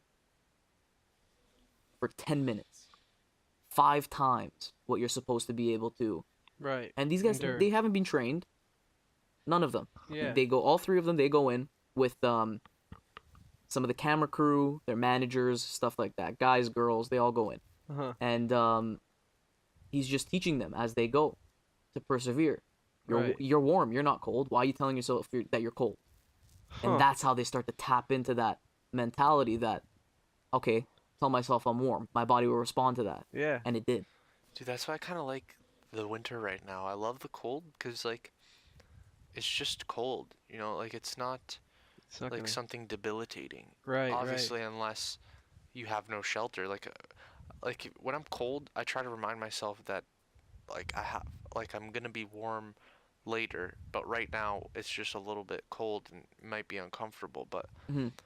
But it's not the end of the it's world. yeah, Like you gotta get exactly. to where you gotta go Yeah, regardless. like So Yeah. and when we're playing hockey, like that's like I ignore the cold, Yeah. you yeah, know. Yeah. Yeah. I yeah, love it. I love the winter, man. Well, that's the thing, right? man. That's what he's trying to teach them, is to persevere. Yeah. With this example, it's with the coal, right? By the end of it, he had them walking up a mountain barefoot on the third day. Yeah. He Like had them do it, and they did it. it's kind of like when Lou used to shovel the snow in his durs. Yeah. Honestly, I did that just for the sake of doing it, just for the sake of seeing. Oh, I wonder if I could Yeah. do it. You know what I mean? I wonder like how cold I could be, and I wonder how long I could bear it for. Uh, But I was just young and stupid. Like there wasn't any deep meaning behind it like Right. that. You know what I mean? I was just like, oh fuck it, I want to go out there outside in my socks and underwear today Mhm. and shovel this driveway for 30 45 centimeters of minutes. snow. Yeah, exactly. Just to see if I could do it. Like that one time. Oh man, you know what? I'm embarrassed to even tell the fucking story because how stupid it was. But one time walked from my house to the Timmy's in that massive snowstorm we had. Not the ice storm. That we were younger than this. It might have been the 10th grade. Walked from my house to Timmy's with no shoes on because fuck, I don't know, man. I was walking with Dan and someone else I don't remember. But I was just like, yeah, fuck it. Like let's just see if I could do it. You know what I mean? And Did you did do it. it? Oh, I made it, man. But dude, my feet were freezing. We ended up in Timmy's. Wow. Imagine you had to It was get one so of your bad. toes amputated. Man, I'm fucking stupid, dude. But my dad would always tell me when I was young, Lucas, like like your body obviously you only have one of them. When you get older, you're gonna start feeling certain things. He's like, you gotta protect your feet. Don't do any dumb shit with your feet because you need them forever to walk. Meanwhile, Yeah. And then meanwhile, I'm out here you're fucking doing the doing this polar dumb opposite shit. of protecting Yeah. your Yeah, feet. You're exactly. testing their limits. Fuck, man. And like you said, I still do dumb shit like that. You said the other day, you're like, this fucking guy walking through with his, what are the name of the shoes that I wear up there? The Nikes. The Nikes, Air as if Force they're ones? as if the Air Force ones. As Thank if they're you. winter boots. Yeah, Yeah. as if they're winter boots, like just dumb shit. But that was just like I was excited to get on the ice, you know? Yeah. They were doing another thing too, like again back to how he was teaching them to persevere. He had them doing a breathing exercise on like the second day, Hmm. and none of them were able to like normally hold their breath for more than like 30 seconds. I know I can't. You could. For more than 30 seconds. I think so. Because I think you could because I could for sure. Okay, so maybe 45, Yeah. something along those lines. Hmm. Regardless, he had them trained after one day to a point where they were holding their breath for 3 minutes. Wow. See, that's fucking crazy. He taught them to take in more oxygen than they release. They were able to hold their breath for 3 minutes straight. Hmm. So he helped them like just to learn and to tap into that section of the brain that he claims is unused. You know what? It's crazy. It sounds like a lot of the stuff that he's trying to teach can be supposedly like kind of taught or understood through meditation. Like it seems like Meditation lot was of a his stuff big thing that was- he pushed. Yeah. Yeah. Yeah, that's definitely what it seems like. Like just kind of get that balance and that centered point, kind of focus on Yeah. something, and Mhm. you can end up doing it, right? Within bodily limitations. See, the thing about that is that it's just to kind of play a little bit of devil's advocate. Right. If I were to stop right now, I probably couldn't hold my breath for a minute. Yeah, I'll be honest. I think that maybe I could get it close to a minute, to be honest, because like I remember doing that when I was a kid. I don't know about now, but definitely a minute for sure when I was a kid. But I don't know about now. But I think that the thing is that it's not that it's physically impossible. It's just that you need to have that focus. You know what I mean? Like Right. it's not the most absurd thing ever done, because anybody could really do it just as long as they were focused to it or put their mind to it, right? It's not like it's a superhuman ability. But the fact that they even tapped themselves into that and showed themselves, I think that's the most important thing about that. I think is showing yourself that you can do more than you thought you could. Exactly. I think that's the important lesson, and that's what can help you moving forward. Hmm. It's kind of like not to underestimate yourself. Like I find myself doing that shit in class all the time. Like if something, I'm sure we've all done it. Like you Yep. think you know Yeah. something, but then you're too nervous to express it because you think that it's wrong, or you think that what you're thinking is stupid. But then, Yeah. Well, doubting Someone else yourself comes up and says something doubt is all a dumber. part of being yeah, human. oh yeah, all the time, doubting yourself, exactly. It's all a part of being human. Yeah. It's Especially when it emotions are a comes thing. to like we were speaking of before this, like creative things, like with music or Mhm. or anything else. And I think if you really want to do something, it takes a certain level of obsession, Hmm. Yeah. and you have to be fully into what you want to do if you really want to do it. Yeah. Yeah. Because like if you go into something and you do it half-assed, like you're gonna become disinterested and pull out and feel unhappy ultimately. Joe Rogan talks about that all the time. He Yeah. gets obsessed with things, is what he calls it. But it's like it's not even really getting obsessed. It's putting your mind to it, right? And it could have that level of like that addiction, right? Mhm. But I mean, if you're putting your mind to something, and it's obviously a positive thing, if you're addicted to whatever it is, like whether it be like I don't know, playing hockey, like I guess that's a good thing because you're getting active. It's active, it's Mhm. healthy, right? But then you can get addicted to like learning, for example, whether it may be something specific that really interests you. That's a really healthy thing. Then Yeah. if you commit yourself effectively, then obviously it turns out beneficial. It's not like I'm not using the word addicted as if like getting addicted to heroin or Yeah. something like that's something Right. completely opposite. That's a huge vice, right? But addiction doesn't necessarily have to be a vice, I don't think. Yeah. Just in some cases, it's just an obsession. Yeah. Like Juice said, you have to like something enough and obsess over something enough. Hmm.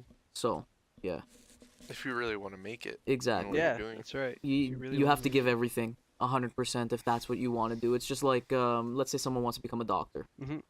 but they go to business school because they don't think they can make it as a doctor. Well, now you're never gonna know. Yeah, that's right. You never even gave yourself Yeah. the opportunity. Exactly. Yeah, that's true, man. I like that a lot, actually. Thank you for that, Hmm. because that's really interesting that you Yeah. said that. It's If you helpful. want something, you have to put 100% of yourself on the line. But again, like Lou said, within bodily limits, Yeah, right? Like, you don't want to be putting yourself into danger and stuff like that. yeah, If when it comes to something like learning, that's a whole complete different different scenario. yeah, for sure. You know what, man? Something interesting about just to kind of tie it into a few things. We were talking about meditation. We were talking about bodily limits. You're talking about restrictions. Right. Some things, so like the holding your breath 3 minutes. It's not that it's impossible. It's just they tapped into something and really kind of pushed themselves to do it, right? Hmm. There's this crazy thing, man. In the mid '60s, I guess, kind of at the I can't remember exactly the year, but it might have been at the beginning of or the peak of the Vietnam War. Um, or no, excuse me, that's what it was. It was the beginning of the Vietnam War. There was a monk in Vietnam where he was protest. There was a protest rally, I guess, of whatever proportion against the war in Vietnam. And what happened was is that this monk had committed to the protest and basically said that he was going to burn himself alive. Right? There's photos of it. There's videos of it. If you just search Vietnam monk burned alive, you'll find it easily. And this guy, man, just to talk about bodily limits and restrictions, he sat in the center of this protest, almost like in a meditative stance, like just sitting. Doused himself in some sort of flammable liquid, lit a match, struck the match, burned himself alive. The entire time that he was burning, man, he just sat there without flinching. Hmm. And like just like about bodily restrictions, like this Jesus. guy was literally being burned alive, one of Hmm. the most painful ways to die. And he just sat there and took it, man. And he put his mind to it. And maybe you may like you Yeah. can think that was fucking stupid, man. Like that's not something you should have put your mind to, especially considering the war ran on for another 15 years after. Maybe not 15 years after, but 10 years for sure. And it's something you can Yeah. do. Like you put Monks your have mind to some it. next level like self-determination, self-control, like Oh yeah, vows of celibacy and they're the most in touch with silence. themselves. Yeah, They're it's the crazy. happiest people. If you ever encounter a monk, they're the happiest people you will ever meet in your life. I wish I did, man.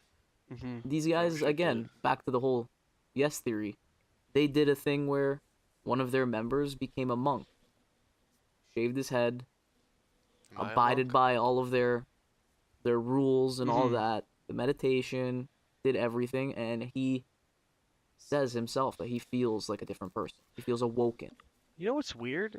There's people say that you can take like LSD or something or hallucinogens and Microdosing? sorry? Microdosing? Well, people do microdose, but that's Yeah. not exactly what I'm saying. But people say that you can take these things and then it'll change your view or can change your Mhm. life, right?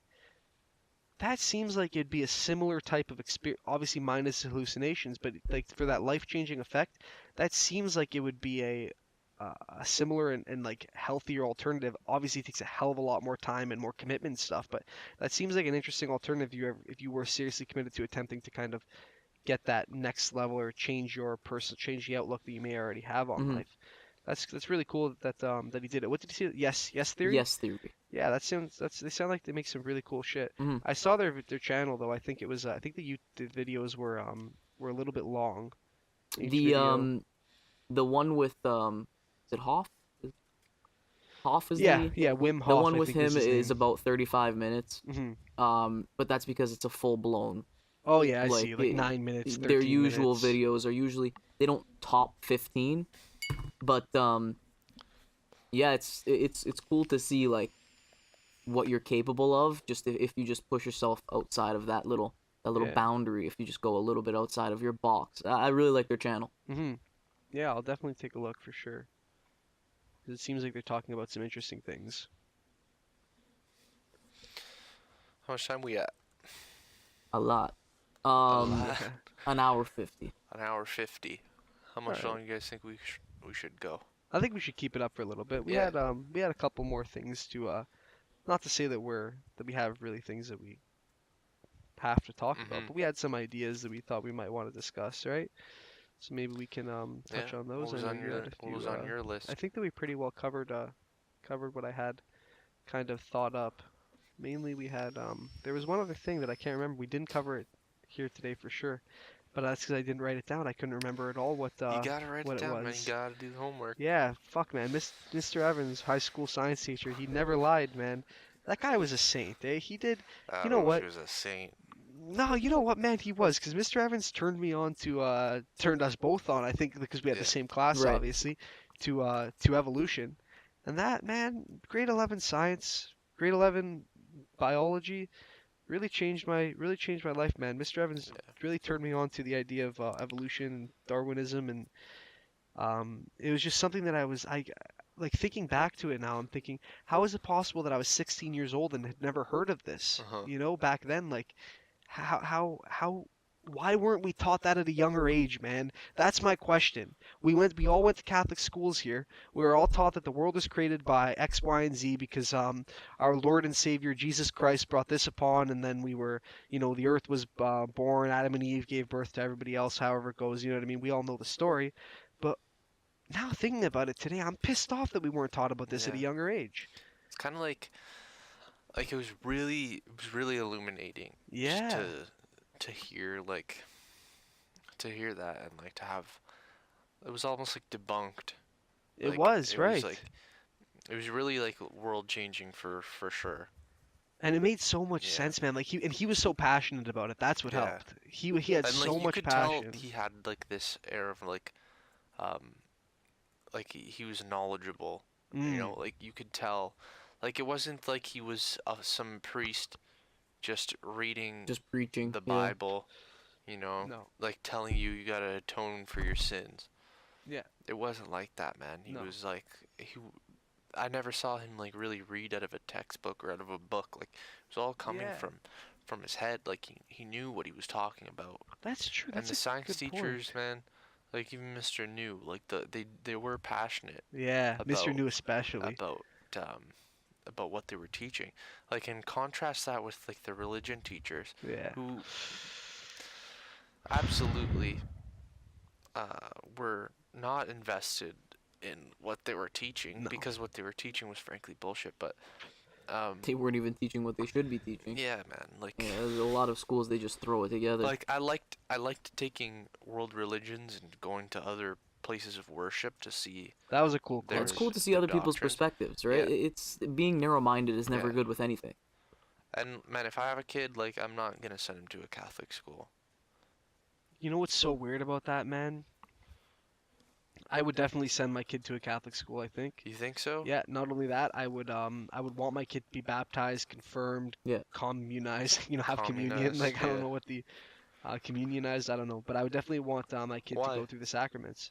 Why? Yeah, It's a great question, man, and I think it's genuinely just because that's what I was that's what you were raised. that's what I was how raised you with. want like a similar path to be Yeah. laid out for your child. I think so. And man, I think that a lot of it has to do with whether or not today I'm religious, which I'm definitely not. I Mhm. think that I believe that it's man, Mr. Evans really turned me around. You Yeah. know, like it's possible that there's some sort of higher being. I don't know. There was a long time where I didn't believe that at all. But in the recent times, the past maybe 8 months, 9 months, a year, maybe I'm changing my mind a little bit. But I haven't changed my mind to the point where I'm saying, yeah, you know what, there is Jesus Christ and he did this and he is the whatever, Yeah, you be know. right So back. Let me read Leviticus 12:15 right, exactly.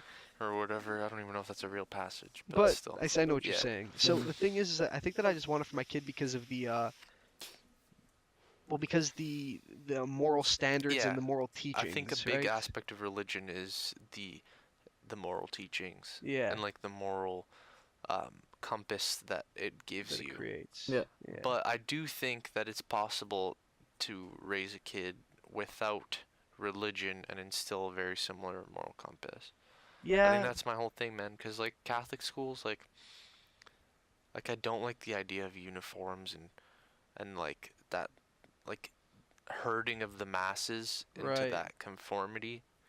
And I think like a lot of it's really damaging. And if I have a young boy, I do not want him to be touched by a priest. Yeah, no kidding though. But But like, so yeah. I don't know, man. I just really don't think it's necessary.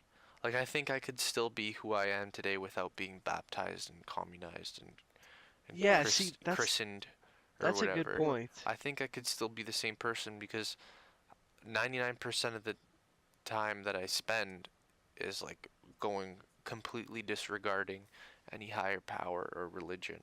Yeah. Like sometimes I'll like when I'm in a contemplative mood, like I'll think of higher powers and things, but I really just don't think that it's necessary.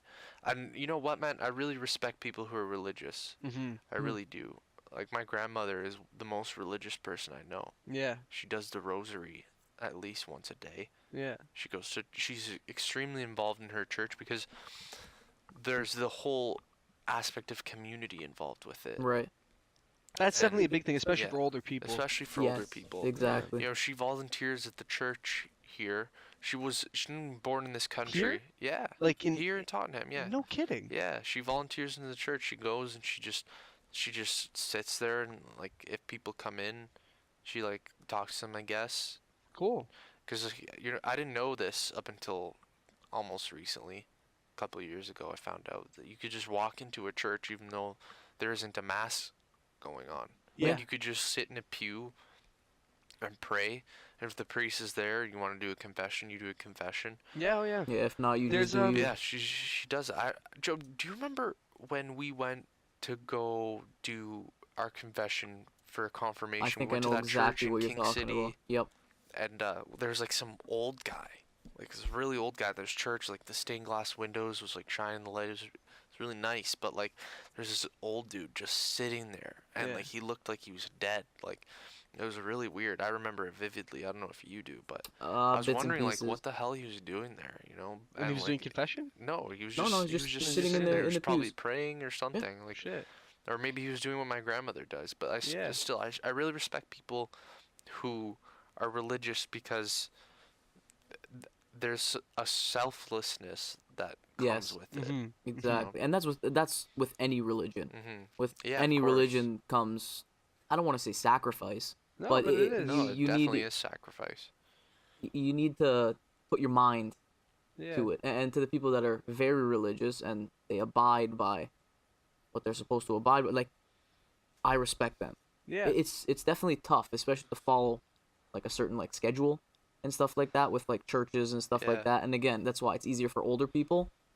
But for people that are very religious and they can do it every week, Yeah, it I don't shows care a what- lot, yeah. a huge level of commitment it does. Mhm. And and just responsibility. It's practice, man. Yeah, And that's why you say practicing a religion, right? Mhm. Because it is just like anything you're training in Mhm. almost, Right. right?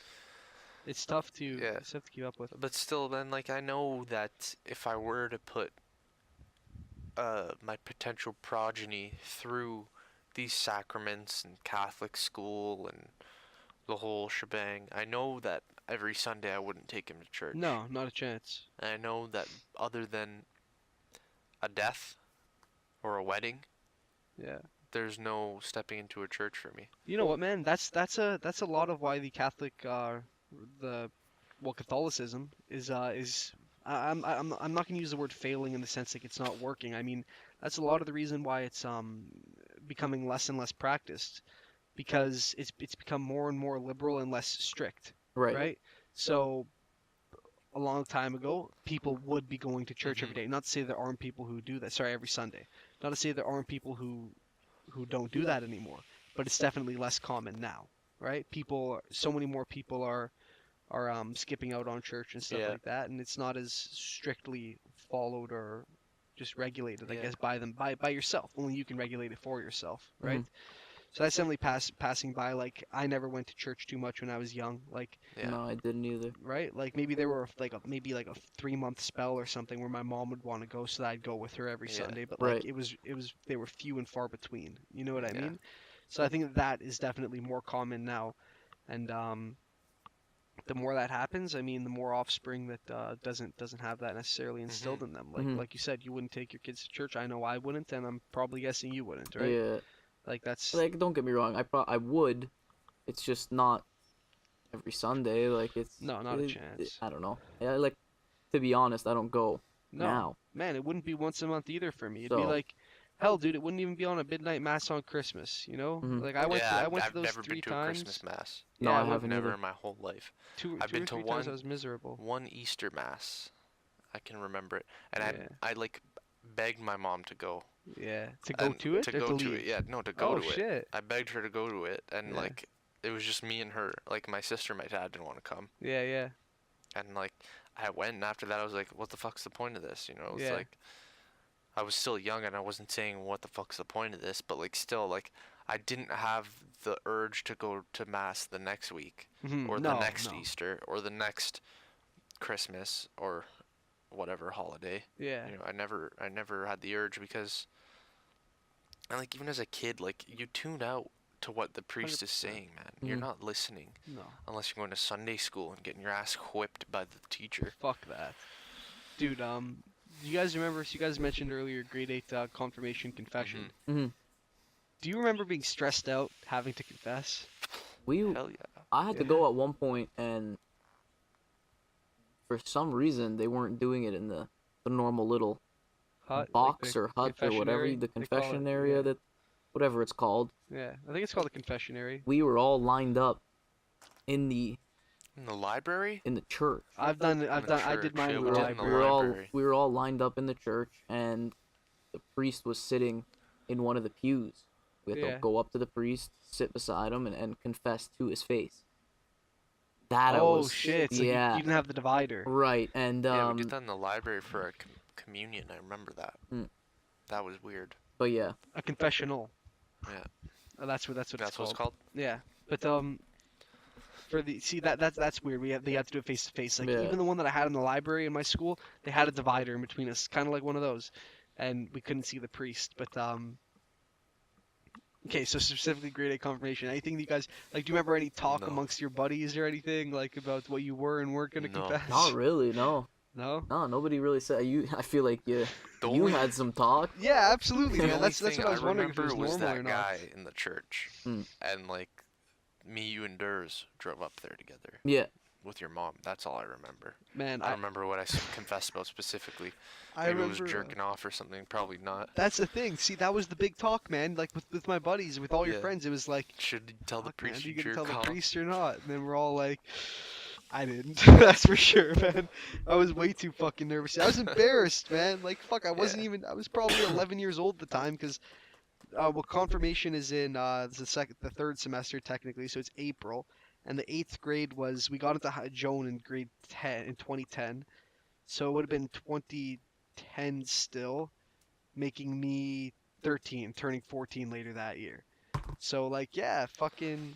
Wait, no, 12 turning. 13, No, 12 13 we were turning grade 6 when we 14. were 12. Or I was still Yeah, grade but you're 7. late. For it's for a birthday. while. I was in grade 7. Anyway, yeah. So fuck that shit, man. I was so scared, and I didn't confess it. you That guys was see too the much. That was the last time I went to a confession, though. I'll tell you that. yeah, it might have been mine yeah, too. me too, for sure. Maybe that's why God doesn't Yeah, give me the players I want in FIFA.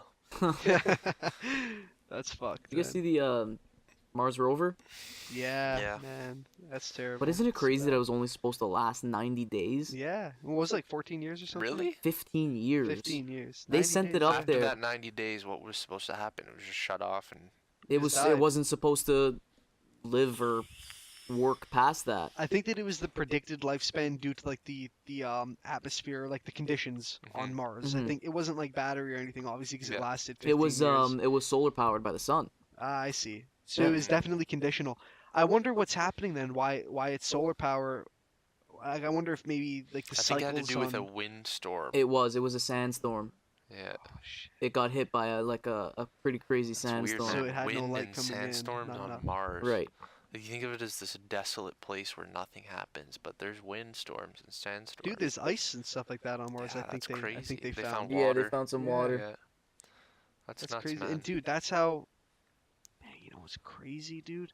Is that what if in like X amount of time, like I'm talking billions of years or even like millions of years, whatever, there genuinely is just naturally formed life on Mars? Because Yeah. like It's Oh, possible. that That's how- happened, dude. that's how how possible. Earth started. Earth started, yeah. Yeah, like Some single cell. yeah, some just single cell comes up. forms. Well, if they're finding ice, that means the ice can be broken down into water if the Yeah. climate is Yeah. right. That's And right. No, it gets broken down to water, and then water is where the first ever single cell organisms Hmm were developed. And then, like, hundreds of thousands of years later, imagine how much cum there would be on Mars. Oh my god, that's fucked. The man. forests of Mars. Fucking Theo Vaughn, man, Theo spewing that Von, nutty this shit. guy, man, he went on the Joe Rogan podcast, Joe. Mhm. And, like, this guy, like, you could tell he hadn't got laid in, like, God knows how long. This guy was just bringing up cum and jerking off and fucking, like, Constantly, at least man. every 10 minutes in the podcast. And then at one point, Joe was like, man, you're really horny today, aren't you? That's disgusting. He's like, Yeah. dude, imagine how much cum there is in the forest. Yeah, He's dude. like, man, there was this one tree, someone drew a pair of tits on this tree, and everyone would just go up to the tree and start jerking off, and then they'd take turns at the tree. It was, like, ridiculous. You should listen to it. That It's is so messed Yeah, up. funny. it was actually a really good episode though. Like I kind of liked Theo Vaughn Yeah. after that one. Yeah. It was really funny, really funny shit. Yeah. But man, like you know what else there's a potential for, is that what if humans, for example, in that water, if it's ever a big enough body of water, they start putting organisms into it. You know what I mean? They start Mhm. putting like any fish that they think can survive the climate there, right? Or like survive the conditions. Yeah, well, if they're gonna Then do they that, kind it's of- definitely gonna be trial and error, Yeah, right? no, so, of course. Yeah. But it'd be interesting for them to, or, I don't know, man. Maybe that's what the future holds. Like maybe visiting Mars is a legitimate. Not maybe. I'm sure it'll happen Mhm. eventually. I don't know about our lifetime, but Yeah. Well, it's down the road. it's crazy, like, how, like space is the next, like, thing that's going to be, Yeah.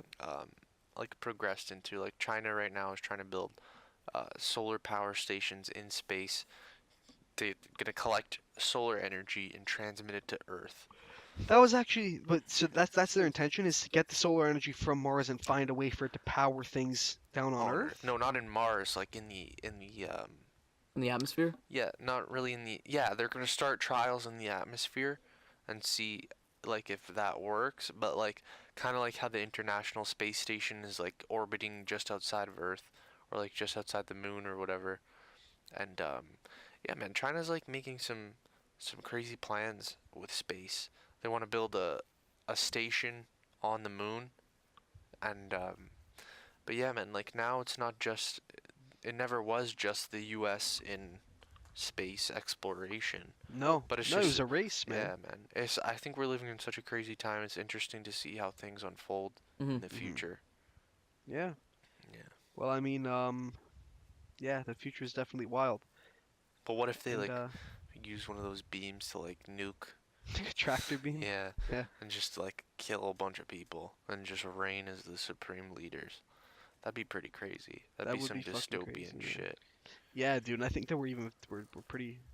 Well, no, I Already- mean, I guess with nukes we're not all that far, yeah. but I don't know, man. I mean, I definitely don't know what the future holds. But what I can promise you guys is that the future holds 1 week from today, the 5th episode of the Unfinished Basement Oh podcast. my god, Yep. that was beautiful. That was a So slick. decent little segue there. Dude, Thanks, advertisers, take note of that because look at how smooth that introduction was to the end of this episode and the promise of the next one. It's just how well we've progressed. You guys saw that great segue that Juice provided us in the beginning of the thing. Look at how we've man. improved already. Yeah, that's it, man. Just an hour and a half later, and you guys are already seeing the benefit of what it could be like to get your. Well, get your that transition wasn't too far off because look at anti-vaxxers, look at Chair Girl. Yeah. He's stupid. Yeah, they're equally stupid to one another. Exactly. Wow, man. Mind fucking blown. There you go. We're gonna leave you guys with that little mind blown. Yeah. Thank you guys again for tuning in. We hope to see you next week. Thank you for all your support from myself and all my co-hosts. Wee. Enjoy the rest of your week. We will see you then. Bye bye.